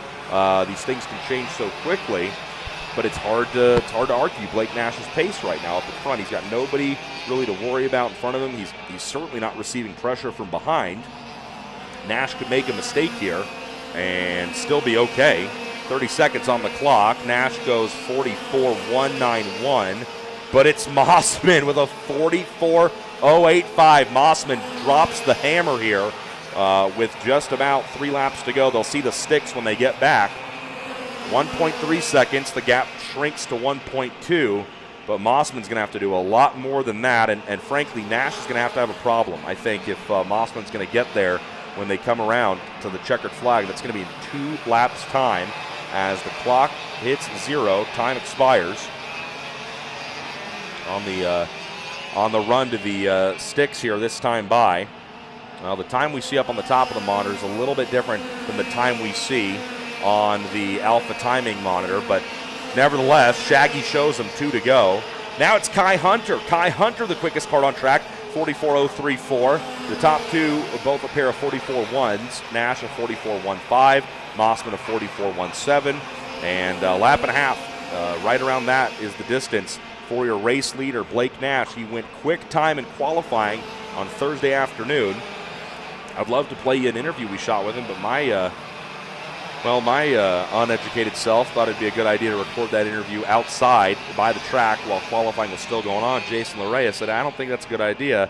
And, he was right, because it's very hard to hear the interview we did with Blake back on Thursday afternoon. We will try to either clean that up or maybe reshoot the interview and let you hear what Blake Nash is thinking about with the pace he's showing. We'd have plenty of time to do an interview here in the scale line because he's going to beat the rest of the field to it by 1.5 seconds nearly. Out of the final couple of corners, Blake Nash has just the infield section and turn 10 really left to go here. And handedly, Chris, Blake Nash will be your victor of the 4th and final heat race here in Speed Lab Racing Engines GP Pro. Yeah, Blake Nash really turned it on in that race. It was cool to watch from a little bit different vantage point. And they had monitors in the buffet? I'm buffeted out. No, never. Yeah, too much. I was actually trying to set up our own Hannah Zellers with a little bit of pit lane reporting opportunity, and hopefully we'll have those connectivity ready tomorrow. Frankie Mossman goes purple, but it's too little too late. Blake Nash scores the win there in Speed Lab Racing Engines, heat race number 4. Nash is your victor. Mossman poured it on that whole race, but the margin of victory still over 1 second at the line. Nash your winner, Mossman second, Kai Hunter third, Miller and Maroc the top 5. That's Rivetta, Fernandez, Wardell, Saga, and Vasquez the top 10. Must have had trouble for Chase Hand. You can see the gap is 2 laps, so something happened late in the going there. The driver of the 327 not able to see the checkers at the end of this one, so got to find out what went wrong there in the final heat race for Speed Lab Racing Engines, ROK GP Pro. And that means Shifter Pro, GP Junior, and VLR Senior are all we have left. The 314 of Blake Nash comes to a stop. He pops out of the cart, and that thing looks fast, and it is. Yeah. Who's dabbing up his teammate. That's Stephen Miller coming up. Frankie Mossman right there. Boy, he showed great speed. Mossman did. Just ran out of laps, unfortunately. Third place behind them, the 335 of Kai Hunter. Looked great as well.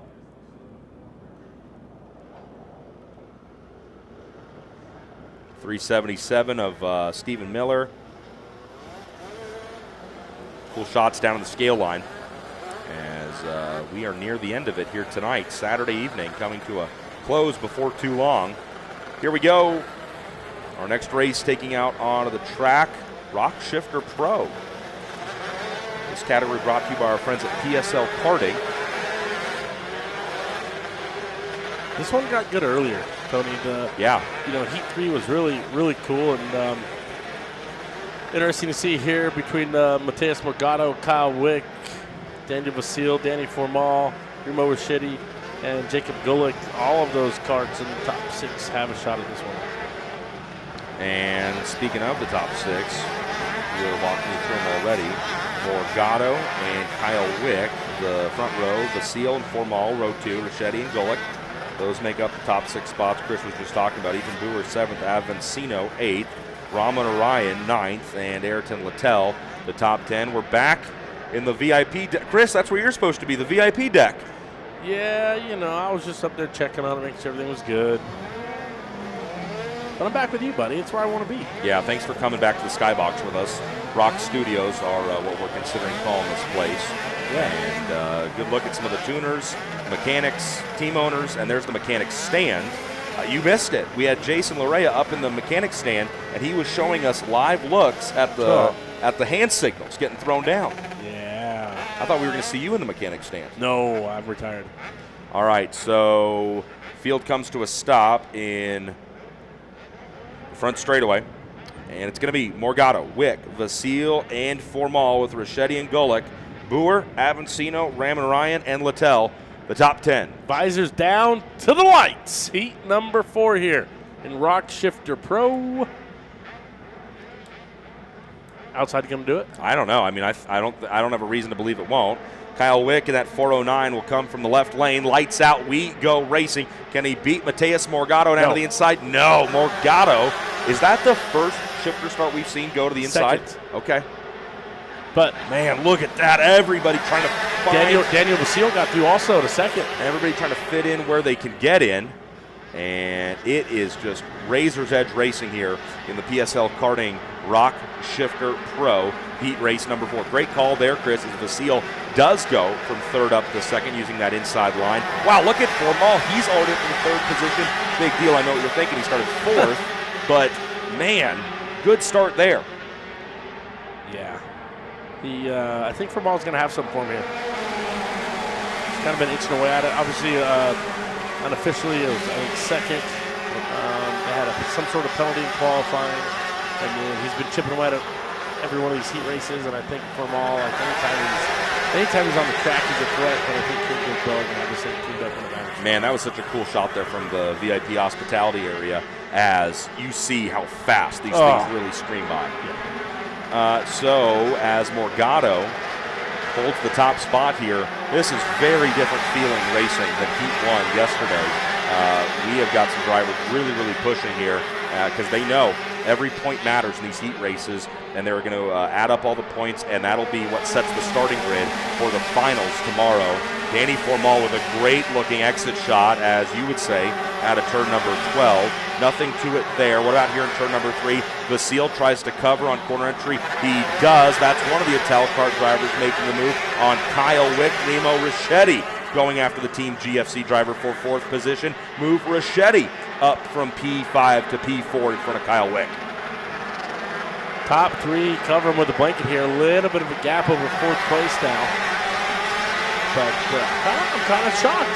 Granted, there's still 6 minutes to go in this thing. A lot to go, but I kind of expected this one to be a little bit more jumbled up there. Yeah, I get it. And I think I think you're going to see it get like that before too long. Another cool shot to defense right there as these shifters just scream out of turn number 12 and down the front straightaway.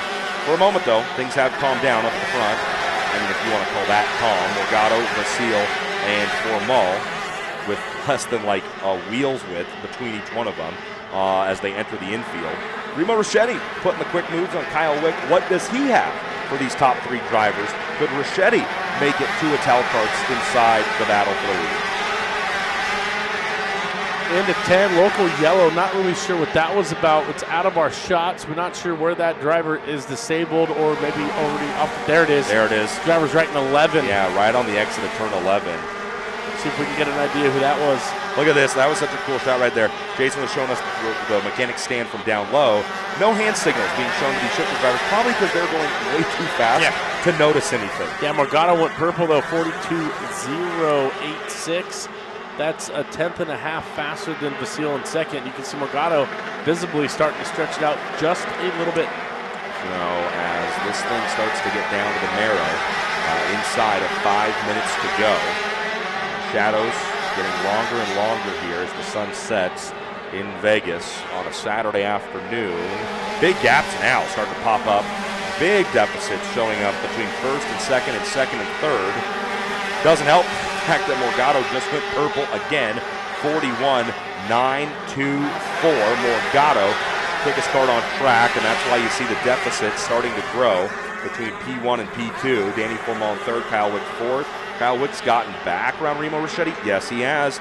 Wick in the Team GFC entry back to fourth. Ricchetti fifth. Goic, Brewer, and Avancino the top 8.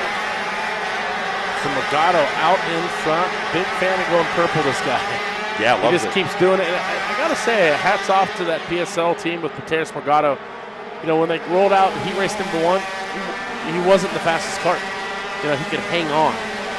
Then he got a little bit quicker in 2, a little bit quicker in 3. You know, had a much better race, I guess, in Heat 3. But Heat 4 here is showing the way. He's really shown, you know, they've been able to tune on that thing and work on it, get it just a little bit better throughout the week. And Daniel Vasile, this is when he was best yesterday, was in the second half of the day. He looks like he's just a monster on the brakes right now, getting into some of this tight stuff behind Mateus Morgado. What can he do with it, right? You can get there and you can be great on the brakes, but if you can't match the back half of it and have good corner exit speed, it doesn't really help you very much. And I think a lot of times people focus on the tightrope you walk with setup. Oh, do you want to be better on corner entry? Do you want to be better on corner exit? But that's a battle for the driver, too. The driver has to be equally talented on getting into the corner and just as good at making their machine work getting out of the corner. No, 100%. You got to have the complete package here. The competition's just too fierce up front. I am kind of shocked, though, this top 3's continued to kind of pull out a little gap here with Kyle Wick in that 4th, 5th, and 6th battle. Yeah, Wick was able to get back on Remo Ricchetti, and I think that racing between Wick and Ricchetti has unfortunately just slowed them down. I mean, that's been the theme. I know we focus on that a lot, but in karting, which I would describe as extremely confrontational racing, any kind of confrontation you have is going to slow you down and keep you from getting up to the guys you're chasing or pulling away from the guys who are chasing you. So we look in here now with just outside of 2 minutes to go, and Morgado just does not slow down. The guy doesn't miss. 41.784. And there he is. The gap from first to second, 0.3 of a second. You can't do a lot in 0.3 of a second, but I'll tell you what you certainly can't do, and that's dive bomb the driver in front of you. Morgado has a healthy gap now as they come into turn number 10. And I think it's all about starting your lap right here at mid-corner in turn 10, and then maximizing all the speed you can out of 11 right here through turn 12, a wickedly fast corner, getting through 1 and 2, and then maybe you have a chance at a pass at the top of the track in turn 3 right there. It happens quickly. It does. It does. Less than 2 minutes remaining here. Check it, under a minute and a half now. 1:20 to be exact, as I read that accurately from Mateus Morgado as he continues to stretch this lead just a little bit. And you got to wonder, Tony, this is Heat 4. This is after a day of practice, qualifying, now 4 heat races. How many of these drivers are just flat out starting to get tired? I mean, no doubt. At the end of a long weekend like this, which is what karting has turned into, these week-long affairs, these tracks, you're not going to sell You're not going to sell lots of tires and fuel if you don't have lots of practice and the opportunity to get better and better. Jacob Gulick now on the 5th. He had a impressive move there in turn number 10 over the 492 machine, and so maybe a little bit of late speed. Hunter Pickett trying to kind of close up a little bit. Pickett started 16th, dude. He's up to 7th. Wow, really? That's a great mark forward for, Hunter Pickett 16th, up to 7th right now. My quick math skills tell me that's almost a 10-position game. You're welcome. Look at that.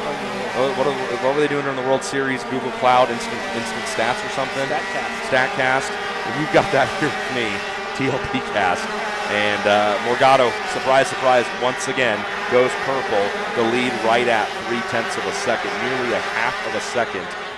And it doesn't sound like a lot, but it really is. Oh, it's huge.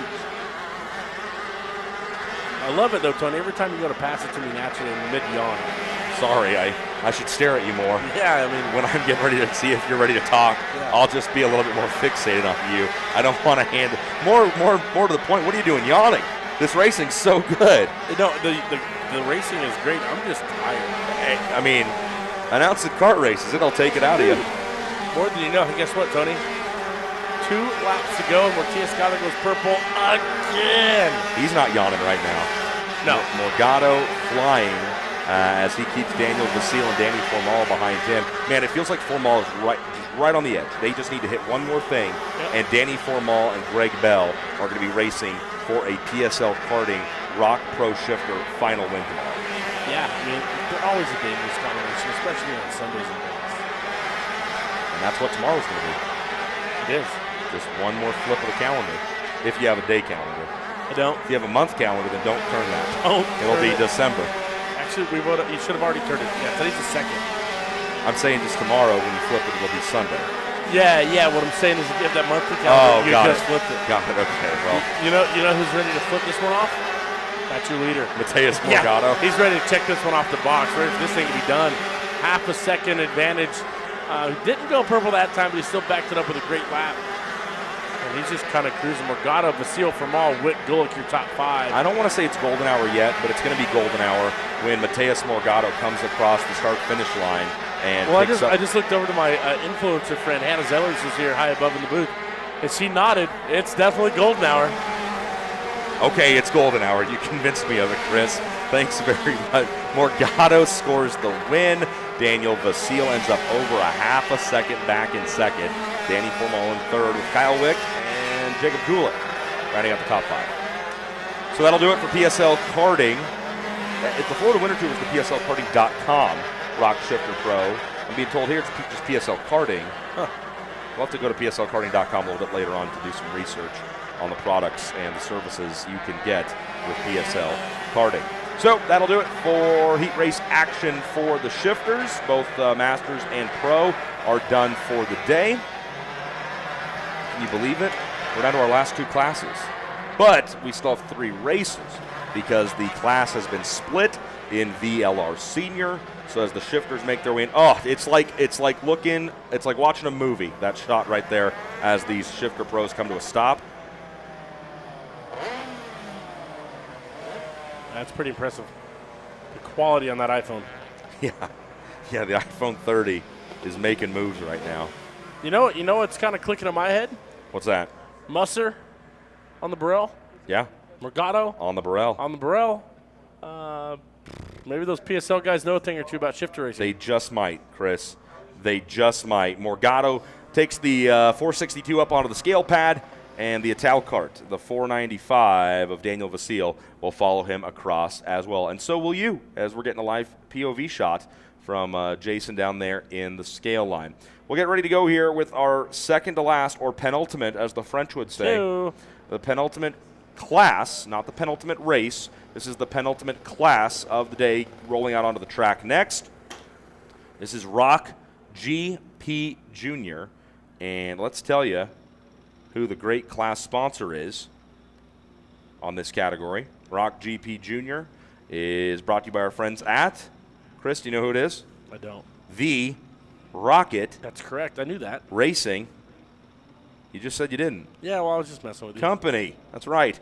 The Rocket Racing Company. brings us ROK GP Junior Heat Race number 4. Diego Ardiles on the pole with Alexander Vanchev alongside him in second. Naomi Garcia and Turner Brown will share row number 2 with Nathan Dupuis and Dean Peterson in row number 6. Javier Chaparro in 7th. Declan Dionerine in 8th. Sarah Bradley and Jose Alejandro Halfin make up the top 10. Ricardo Saruth, 11th. Jackson Elefante, 12th. Geronimo Corral, Edward Kennedy, Mateus Gonzalez, and Cole Anderson, the rest of the field in the 16-cart starting grid. And just like that, they held the grid long enough for us to finish the lineup, and the Rocket Racing Company, ROK GP Junior Field, heads out onto the racetrack. You can see that the sun continues to set over the backside of the Rio, and the track conditions are going to continue to change. Yeah, absolutely. Track temperature, visibility will end up playing a role in some of the decisions I think you see out onto the track. It's a gorgeous shot right there as the sun is beginning to dip down in the west.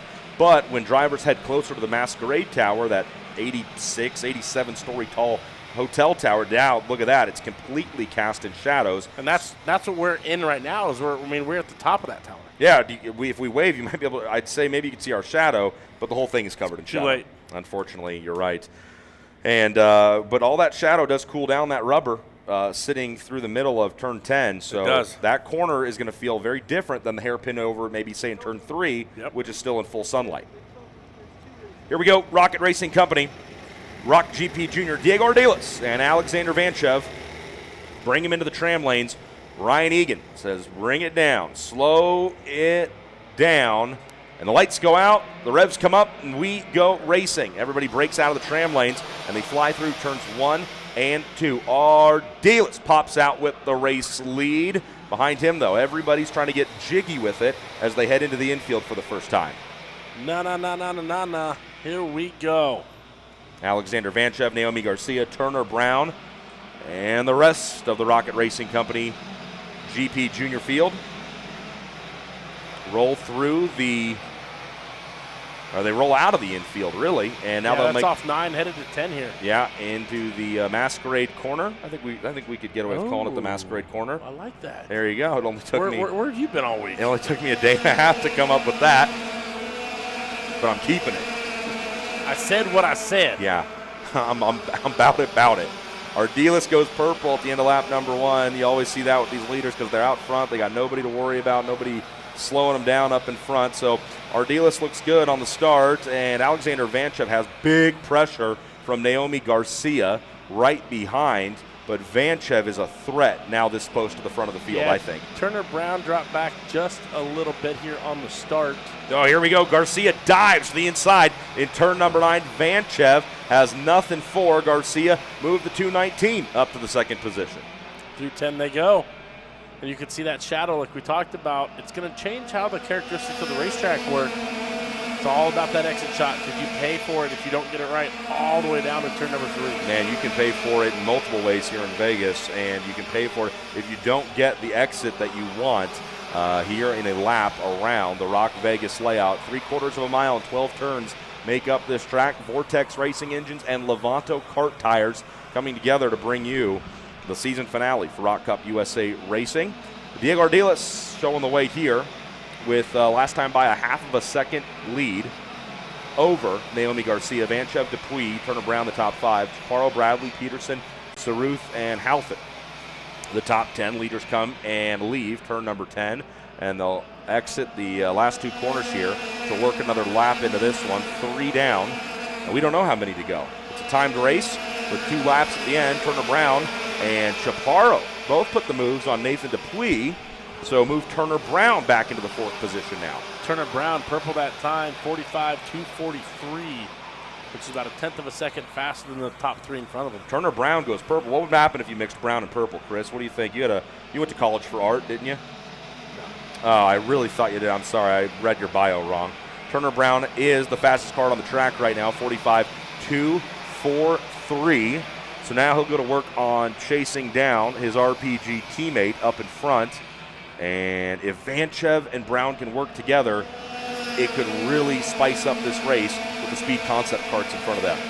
Yeah, and I think there's a long way to go here, obviously, with just under 5 minutes. But I'll say this. When we saw the track conditions change yesterday afternoon, Tony, it's when we finally started to see drivers break out of these paths. And, I mean, that could be kind of what we have here. Yeah, no doubt. And with everybody knowing what's on the line here, this is your last chance to earn points out of these 4 heat races. You have to work very hard, and you can't take any time. When you get there, I think you said it yesterday, you got to go. And you can't wait. And I think you're going to see that once this kind of string of carts gets bunched up, and everybody now, or once that happens, everybody will have opportunities to pass and make moves. It's not there, not yet. Everybody's got pretty even gapping between them inside really the top 7 or 8. Pretty kind of, 4/10 to 6/10 of a second separate a lot of these carts in the first 8 positions. Well, we've said it multiple times this week so far. The 201 of Alexander Vanchev now goes purple, 44.927. But it's just not that big of a margin to really be able to do anything. To be able to maybe get to the back of Garcia, close the gap up to Ardiles. All 3-4 drivers here just kind of cruising along. Yeah, they are just waiting for that opportunity to get closer and make something happen. When we look at it, it's more or less really the top 6 right now, all strung out, kind of equal gaps. Yeah, even differences between everybody here as they come down the start-finish straightaway. Meanwhile, purple lap changing. Sarah Bradley now in 6th, 44.8. Okay, that's a 10th quicker than your leader, but the gap still, the top 6, 2 seconds, evenly spread out from point to point. Point to point. That's what I always say. Not a lot of time left in this one here. 3 minutes and change to go before they'll see the sticks. And I think Garcia's now starting to put in work on Diego Ardiles. Ardiles was a 44.919, but Garcia was quicker. The 44.876. The lead shrinks to just over 0.3 of a second. What can they do here? The tail of the times will tell us a little bit as they come across the start-finish line. 44.7 for Ardiles, 44.75. Purple lap for Naomi Garcia. Yeah, Garcia's starting to put on a little bit of pressure. There's 4 drivers just out the back door. They're really hoping they start to race. Yeah, the drivers in 3rd and 4th you're talking about. Yeah, absolutely. Garcia's doing a really good job.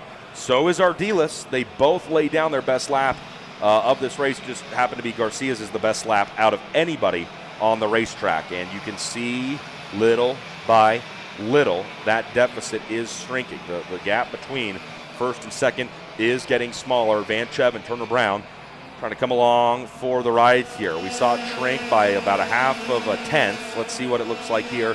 44.7 for both drivers last time by. 44.8 for both drivers this time by. But we have a new purple lap. We do. Javier Chaparro in 5th. Quickest kart on track. It's crazy just how close things are. Ardiles and Garcia 2 laps ago both clicked off 44.7s. On this most recent lap, they both clicked off 44.8s. The advantage that time went to Ardiles, a 44.81, while Garcia was a 44.88. Yeah, everybody just kind of holding court here. Nobody really jumping out to make a move as of yet. 1.5 minutes remaining on the clock as they head to turn number 10. And it's clearly not because they aren't pushing. It's clearly not like these drivers are riding and taking it easy. It's just that equal. And I think the track conditions are lending a hand to that. Yes. Because things are cooling down. There's not as much grip. You're sliding in a few There's corners. actually more grip. There's less sliding. Oh, because of, well. The sun's pulling off of it. So I guess I would have expected that, you get to a certain temperature in the heat where it's optimum grip. It gets much hotter than that, you get sliding. And now as it cools back down, you start to get your grip back. Okay, so do you think this is more of an issue of being overstuck? Not necessarily. I just think the track's really fast right now. Yeah, absolutely. Right, and everybody's pushing 10/10ths, and this is what they've got. It's now about a 5-kart group. Bradley's kind of fallen off just a little bit. Top 5 covering by 1.5 seconds. And if you think that that's a lot and you're at home right now, get out your stopwatch, and I want you to close your eyes, and I want you to try and guess what a 1.5 distance is. Yeah. On your stopwatch. Right. Because on track it does feel like a lot, but in reality it's not. It's so close. Yeah, absolutely.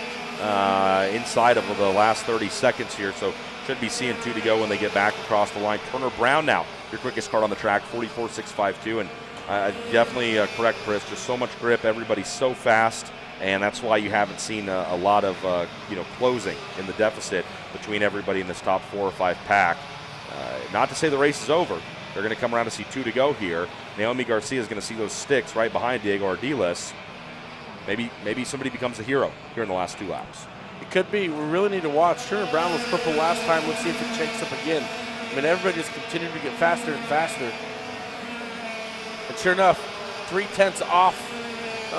3/10 closed up now, I should say, from P5 from last time by. They're starting to get tighter. Yeah, it's the closest gap we've seen between Here first comes and the second. defensive driving now from your leader also. Now they're all checked up and bunched up together. Now we're going to see some excitement. Well, it all started with Garcia going the best lap of the race, 44.736. That's Naomi's best lap of the race. But then it got kicked off even more by Ardiles getting defensive and slowing himself down. Yep. That's what really changed this race. Big mover there, 5th to 4th. That's Chaparro over Brown. That might, that's going to juggle some things up. The white flag's going to wave here at the line. Ardiles started to move down and get a little defensive. Oh, Brown was able to get back by. Yeah, Turner Brown and Chaparro was the fight you were talking about. Yeah, Chaparro made a big move into 10, but Brown was able to correct it and clear it into 11.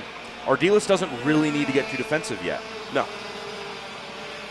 You say that, and as soon as you let your guard down, you get bit by a snake. That's true. I mean, it would have to be a pretty aggressive snake. Yeah, Garcia kind of missed the corner there in 8, and that might have helped out Ardiles. Meanwhile, a little bit of attack here for 4th. Turner Brown trying to make something happen down on the inside. Nothing there. Vanchev and Brown trying to sort out who will finish 3rd, 4th, and 5th in this one. Checkered flag is going to wave in GP Junior from Rocket Racing Company, and Diego Ardiles from Speed Concepts scores the win. Naomi Garcia in 2nd. Vanchev holds off his teammate Turner Brown for 3rd, Brown 4th, and Chaparro survives in the 5th position. Sarah Bradley 6th, Nathan Dupuis 7th, Dean Peterson, Ricardo Saruth, and Edward Kennedy. The top 10 at the end of the Rocket Racing Company GP Junior Heat Race number 4.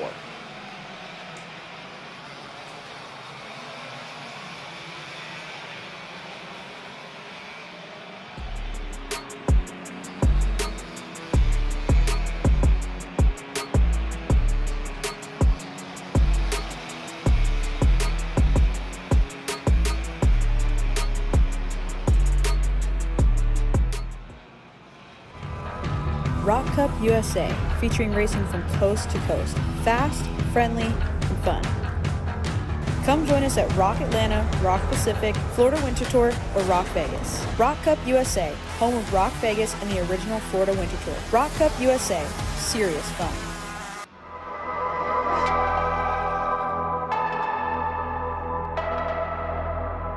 Got grip? Let her rip. Putting the rubber to the road. Levanto.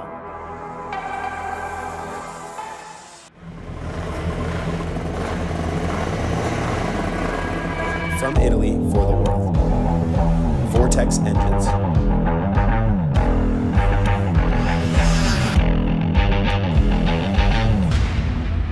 Powering ROK Cup champions worldwide.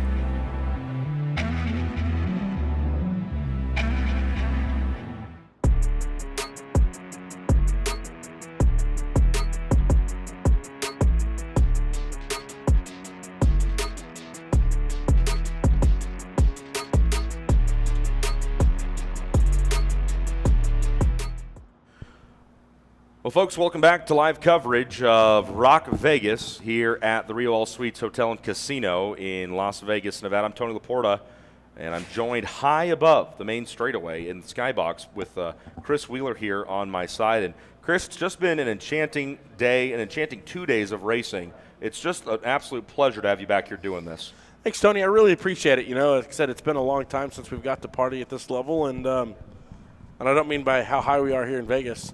Above the racetrack. Hey, as Casey Donahue once said, I'm not high, I'm elevated. Well, we are elevated above this track. I'm not worn, I'm a little faded. Well, that's not me. I'm fading fast, though. Super tired right now. You are. Hey, you're killing it, though. I'm trying to hang in there for the people. We got 2 more, okay? And we got a big one coming up next. This is a legitimate LCQ, a last chance qualifier is what that stands for. Hey-o. And this is for ROK VLR Senior. So you mean to tell me that 23 drivers are going to take the green flag here, and only the top 10 are going to stick around for Sunday. That's what I'm telling you. That's pretty crazy. I'm looking through the list here, and I just realized I should probably hand you the list. So you want to read the lineup? Nah. For your first time this weekend? Nah. Yeah. I don't want to spoil the perfect game you got pitched. Yeah. Reading and Chris, he tries to stay away from that when he can. I get it. I don't understand. see any pictures. Yeah, exactly. You can just read numbers. I'm sure people would get the point. Yeah, Grandma's going to be mad everywhere. Jamison Gwinnett will lead the field of the green flag here. Raheem Alibai starts second. Martinez rolls third. That's Kristen Martinez in the third position with Ridgely Welsh. I love that. That's another front runner for name of the week, I think. Ridgely Welsh starts fourth. Stephen DeKaiser starts fifth. Frederick Manning in sixth. David Martinez is seventh. Devin Gellings in eighth. Jack Small and Carter Knight round out the top 10. Then it's Luca Sweetland in 11th. Gavin Wardell 12th. Jason Maples 13th. Aiden Shimbashi 14th. Luciano Sosto 15th. Luca Posick 16th. Lydia Small, Theo Silveria 17th and 18th. Joelle Lewis, the young lady out of Colorado, starts 19th. Eric Delaney 20th. Haley McKinley, Liam Gray, and Alexander Dalbon Cologne in 23rd. I think they added a name on the back of Dalbon. It's been just Dalbon most of the weekend, so I'll have to do some reconnaissance on that one. But Chris set it up already, folks. This is a 23-car starting field, and only the top 10 finishers will move on to race in tomorrow's Nash Motorsports VLR Senior Main Event. That's right, we are sending racers home at the completion of this one here tonight. Don't worry, they'll be able to stay tuned in all day on ROK Cup USA YouTube for free. But first, they want to find out if they're racing or watching.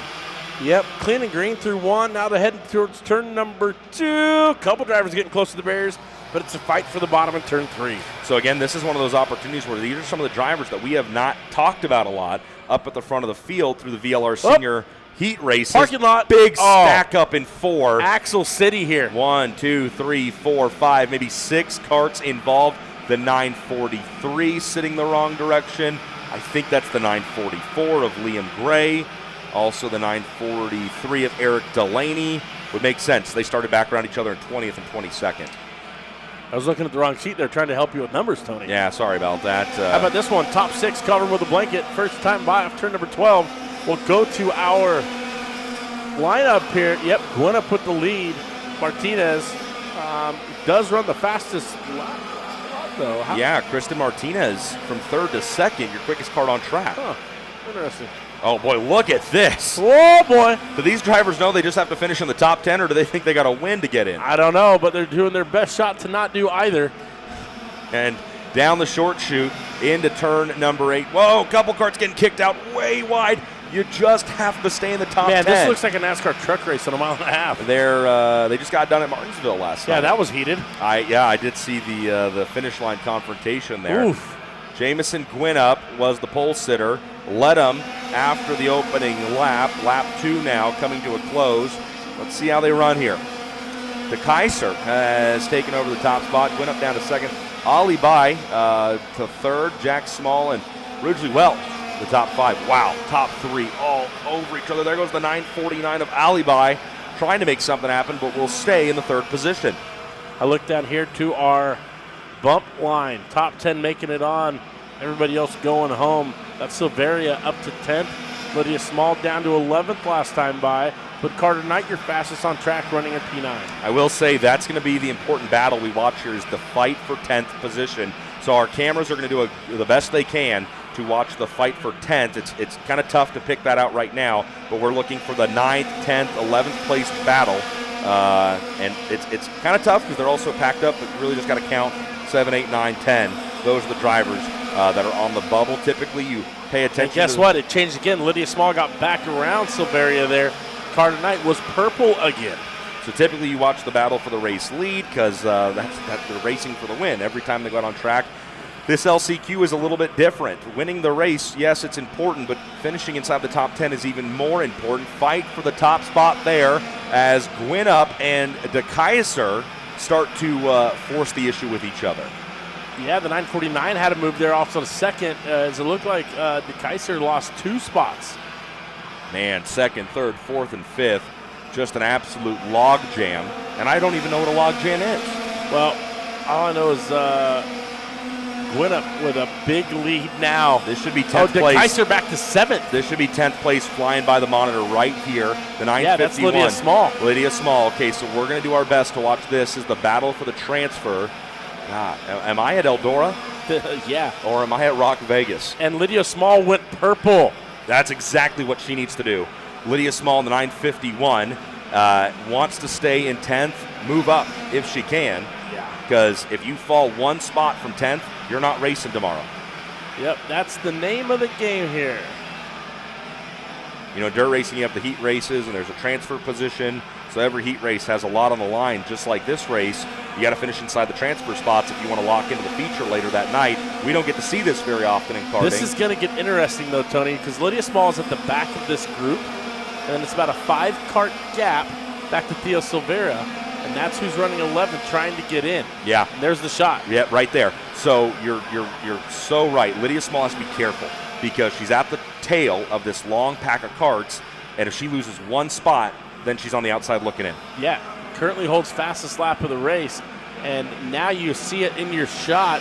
That is the 923, Theo Silveria running 11th, trying to get in on a little crossover under. Silveria is going to go 11th to 9th here. 3 wide for the transfer, and Silveria is going to put himself into the show for the moment. And Small comes through, Silveria gets wide, maybe just a touch of contact with Maples there. This is going to get fun. Now 3 minutes plus 2 laps. The 10 cart, that 10th position is becoming a pack of its own. Maples able to come out of that thing all the way up to 8th. It's Silveria, Lydia Small in the 9th. And De Keyser's the one dropping down to 11th. De Keyser was leading 3 laps ago. This is crazy because I'll just be honest with you. I remember when I raced, Chris, it's very easy to quickly kind of forget where you are on track as far as position. These drivers very well may not know they're on a transfer bubble right now. No, they're just racing for everything in front of them. Small back to the bottom here over Silveria. They're just going to continue to invite these drivers to try and overtake them. Yeah. Meanwhile, Ridgey Welsh up to 3rd now. Last time by was purple, 46.7, 41, 2/10 clear of the field. Silveria leads Here's that the battle. Now it's a 4-cart group. Yep. Okay, Silveria's got a challenge from Small. Small to the bottom. Small's going to move from 10th to 9th. So Small puts... And De Keyser now up there. Nope, check that. Here comes Silveria again. So Small and Silveria. Oh, Silveria up over the back bumper now. That could have gone big. A little argy-bargy. It was a little right front, left rear action. A little bit of airtime. Oh, boy. Another one here. Squeeze City. Wow. That was the 918 of Posick. Posick trying to get in. Check that. Here comes Sweetland now. They have invited way too many drivers to this Bumble party. This is a party, and the doorman has gone home early. Unbelievable. Everybody's coming into this one. Dude, this is wild to me as we see him cross the stripe. Small to 9th, De Keyser to 10th, Posick to 11th. Silveria drops down now to 12th. But that's him right there. De Keyser is that lone white helmet. And so quickly, that hornet's nest of battling has resulted in just one driver all by himself in the 10th position. Things are calm for the time being, but 11th on back are charging. That's De Keyser right there in the 918, right? No, that's Posick in 11. No. So the 918 is the first one out. Yeah, exactly. So you're following De Keyser in the 920. Camera guys are doing an amazing job keeping up with this battle. Unbelievable action here. Less than a minute to go. It'll be 3 laps when they get to the stripe. There we go. So De Keyser in the 920 has what? How much time between De Keyser and Luca Posick? No, now it's Gavin Wardell up the 11th position. A little bit of a gap, though, about 2 seconds. Yeah, right. So De Keyser just has to run smooth here. That's it. And he's in the race. Yeah. Up front, things are still Jamison Gwynn up with Jack Small running P1 and P2, Ridgely Welsh, David Martinez, and Kristen Martinez, the top 5. As we look back to try and find our leaders on track here with our camera, this battle for 10th is kind of ironed out. Now we're looking for the 971 of Jamison Gwinnett. We get back to the front here. Jack Small been doing a good job trying to close that gap. A 10th and a half faster last time. Get a little bit of help here from Ridgely Welsh. Ridgely Welsh. Easy for you to say. Whoa. Whoa. There we go. We've checked back in now with our race leader, the 971 of James Winup. But Jack Small has a fight on his hands with Ridgely Welsh. Yeah, I mean, I think they've been a little bit quicker. That lap wasn't nearly as quick as the lap before for the second and third place runners. It'll be 2 to go, though, when they get to the stripe. So great action there for that transfer spot inside the top 10. Karting should have an LCQ every weekend, I think. That's just really good action and a lot of fun racing to watch. Second, third, fourth, and fifth come through the Masquerade Hairpin. I've edited the corner name once again. It's not the Masquerade Corner, it's the Masquerade Hairpin. You think you can remember that? No. Okay, well, I'll write it down for you. You're like IMSA officials every year when we get to Daytona and the bus stop has a new name. Hey, I don't agree with that either. You don't like the Le Mans It's chicane? the bus stop. Then it's the Le Mans chicane. Now it's just the chicane. Now, what? 7A, 7B. Well, don't tell me as a spotter you're using corner names to talk to your drivers, Yeah. are you? Oh, come on. It'll always be the bus stop. Yes, of course it is. You're not worried about the Le Mans chicane or the Tide to Go Pen S's. The hard part is when race control says it differently every year. Did you hear that? The Tide to Go Pen S's? That's hilarious. I never even looked at it. That's hilarious. I don't know what you're talking about. Jamison Gwinnett out in front, cruising cool and calm here on a late Saturday afternoon drive in Vegas. That's going to be your winner right here. Gwinnett's going to get it. Small second. Welsh going to beat Martinez. Here comes the white flag. Oh, did I do it now? Oh, my gosh. How embarrassing Oh, my for you. goodness. It's my turn to screw it up. How embarrassing for you. Oh, man. Chris, the white flag means they have one more to go. Okay, you big dummy. Well, on that note, I'm going to let you do the last race. Oh, on your Chris, own. you're leaving. Wow. You're getting out before the dinner bell even rings. Oh, well, we'll miss you. Yeah. Thanks for hanging out. The checkered flag will be displayed this time as Jamison Gwinnett makes his way around. Jack Small. But the battle we watched for so long is that driver right there in the 920, Stephen DeKaiser. And that was a very entertaining race to watch. Checkered flag waves. Jamison Gwinnett scores the victory. Jack Small, Ridgely Welsh, David Martinez, and Kristen Martinez. Top 5, Raheem Alibi, Carter Knight, Lydia Small, Maples, and DeKaiser have locked in and will race on Sunday afternoon here at ROK Vegas. 4/10. DeKaiser gets in by 4/10 of a second. Yep, unfortunately that does mean we will be sending quite a few drivers home. Gavin Wardell is the first driver on the outside looking in. Lucas Sweetland 12th, Posick 13th, Theo Silveria 14th, and Sosto 15th. Those 5 and all the way down to 23rd are going to be watching live on ROK Cup USA YouTube for free tomorrow afternoon. Wow. What a deal. Well, Chris, thanks for hanging out with us. You look like you're ready to go take a nap. Oh, I'm so tired. Early morning? Yeah. Late night? No, it was an early morning. I had to get up to the mountaintop to watch that sunrise that I didn't get to see. Yeah, the mountaintop in Vegas. Yeah. The mountains here? Look around, Tony. We're on top of the mountain. Not just professionally. Yeah. Not just professionally, but physically as well. Oh, so are you goodness. staying for this last one or are you going? I don't know. What do you want me to do? I don't want you to do anything. I want you to do what you want to do. This is. What do our fans at home want me to do? Yeah, text your vote now. No, we're not texting. Just do it in the YouTube chat. You don't want me to give out a 317 number? No. Are you sure? Yeah. Oh, man. I was going to say, text your vote now if Chris Wheeler No should stay. texting. Do you want Wheeler in the booth for this last heat? Do you want me to stay? Put it in the chat. Yeah. YouTube. Hey, chat. There's 266 of you, and I expect at least 6 answers. Hey, chat, what's going on? Let us know. This isn't just a heat race, Chris. This is a pre-final. This will determine the starting order for the Nash Motorsports VLR Senior main event tomorrow afternoon. This will be our last race of the day tomorrow. This will be our last race of the weekend. Any replies in the chat? Laura Marcelo Sanchez says stay. Go to bed. Anonymous guest says go to bed. Nail Gun Stanley says Wheeler stays. ROK Cup USA is live. They say we want you to stay, so apparently I'm staying. We want you to stay, Chris. That's just because Ashley Graff doesn't know you that well. Yeah.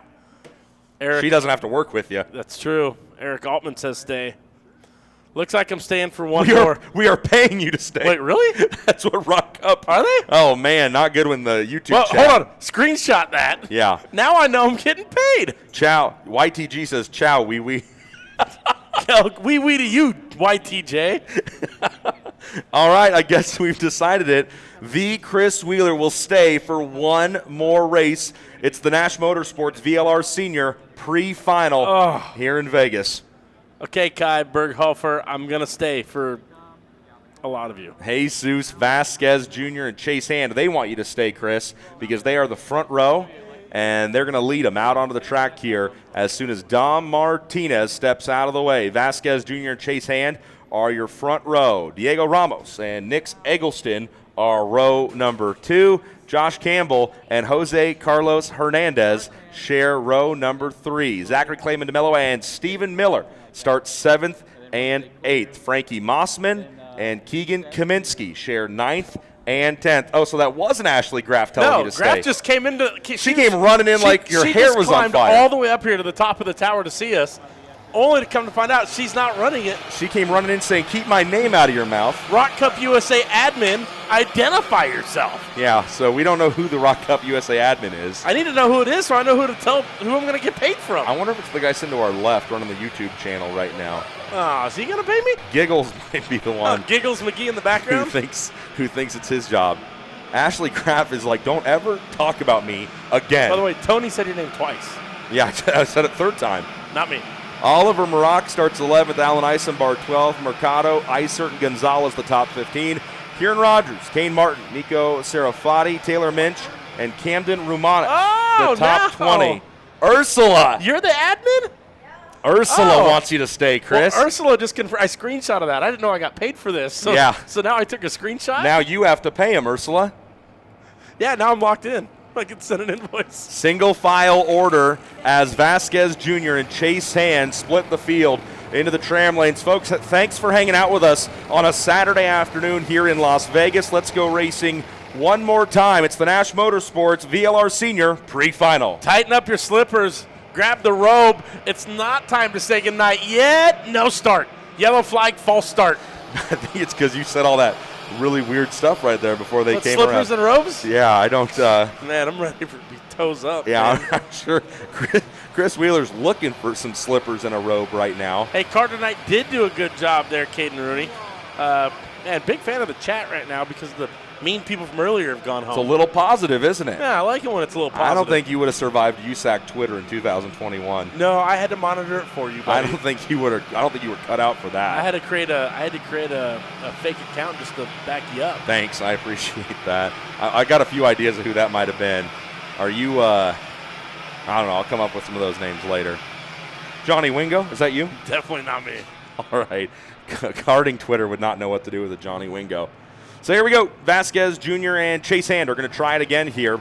They've got Diego Ramos and Nick Eggleston. Ryan Ruth, very proud of his driver, Nick Eggleston, the young man out of the Phoenix, Arizona area. One more time. Tighten up your slippers. Secure the robe. It's almost time to say goodnight, but not until this pre-final finishes up for ROK VLR Senior. We are lights out into turn number 1 and a big jump by Jesus Vasquez Jr. A big jump for the inside of the front row, a big fall. Oh, no, that's Hand! On goes the down. Oh, big contact in the back. We've got multiple drivers upside down that might just end up calling for a red flag as we've got several drivers upside down. Waiting to see an official here. Yeah, these drivers may be able to get up and out in front of their own power. And if that's the case, you will not see the red flag. Boy, Chase Hand did not get a good start there, and the result was being caught up in a major mess as they came out of turn number 2. Yeah, and we still need confirmation on who that was, to be honest with you. It looked like his name on the back of the suit. It was a Team GFC card for sure. So no red flag at this time, so that means we can assume, actually we're getting confirmation now from corner workers and cameramen that all drivers are up and have walked away. That's Hold on. Big incident in That's 3. Another one. Oh my gosh. That's Jesus Vasquez Jr. just got wiped out by Zachary Clayman DeMello. Oh my gosh. This is Clayman DeMello just threw a haymaker into 3. all you can eat drama here at Nash Motorsports VLR Senior pre-final action. It's a 10-piece bucket of drama. Man. Meanwhile, Diego Ramos is just cruising out front, maybe with Josh Campbell, or is it Stephen Miller? It's hard to tell. I don't think it's even worth doing a rundown right now. Not yet. Probably for the next 2 laps. Yeah, this is pure carnage, folks. Did we not tell them that this is only the pre-final? Yeah, exactly. Well, we hope some of these drivers have a cart ready for the final tomorrow after the damage we've seen in this one already. So let's take a look at it now. Diego Ramos aboard the PSL Burrell leads the field out of 2 and 3. Farther on back, drivers getting side by side on the corner entry, but it's Josh Campbell, Hernandez, Maroc, and Mossman, the top 5. Mossman might have just given up a spot right there to Keegan Kaminsky. Kaminsky, 6th to 5th. So far, we've either lost or way off pace in this one. Jesus Vasquez Jr., Zachary Clamatamella, Felipe Aguilar, Taylor Minch, Chase Hand, Patricio Gonzalez, Kate Martin, and Velen Venkatesh. Yeah, it's tough to tell when they come out of turn 2 just because where our camera stand is located, but you got to think Chase Hand was one of those drivers that was turned it was around. Definitely Hand in that one. I think Aguilar and Minch got caught up in it, but they kept going. Gonzalez, Martin, and Venkatesh out. None of those drivers completed a lap. Then Vasquez Jr. and Clayman Mello as well. That was the next lap. So are you glad you stayed? 6 to 1, half dozen to another. I'm happy I'm here for the people. I'm happy everybody is okay, and I'm happy the chat is happy you're here. This is it. You'd leave, Chris, if you got up and left, and you'd be in bed tonight laying there going, I wish I would have stayed for that last race. I just don't feel fulfilled. And speaking of this last race, Ramos, 1 second advantage over Josh Campbell. Jose Carlos Hernandez, purple, 46.7. That's 2/10 clear of the field, trying to run it down and make this thing a race. 5 minutes and 2 laps remaining. Here we go. That's lap traffic that Ramos is going to catch up to here before too long. The deficit from Ramos to Campbell grows from 9/10 of a second to plus 1 second. Hernandez third, Moroccan Kaminsky, the top 5. You saw Kaminsky get Mossman in turn 4 1 lap ago. Kaminsky also went purple, 46.3, I should say. 0.6 of a second clear of your leader. Kaminsky starting to roll in that GFC. Look at this. The 941 of Keegan Kaminsky is caught up to Who's Maroc. that there? Oh, just missed what driver was stranded. Drivers left into 8. But another one going to be dropping here. 941 of Keegan Kaminsky right here hanging on the tail, the coattails of the 979 of Oliver Maroc. Winkin the 941, who just 1 lap ago was your quickest card on track, going purple. What does Kaminsky have for Maroc? Down the front straightaway. Everybody stays in line, single file. And I guess if you got him, smoke him here in this last pre-final of the day. One driver pops out. Is that Kaminsky on Maroc? It is. Great grab there. Goodness. As Kaminsky tried to, what's that, do a McSlide? A rail jam? Not really sure what that was. Tony Hawk, 2002. Oh, man. Kaminsky and Maroc were trying to make something happen right there, and it didn't work out for either one of them. No. Kaminsky popped up left front to right rear, and that just vaulted him up. Physics carried them both together through the corner. Meanwhile, Diego Ramos out front and a move.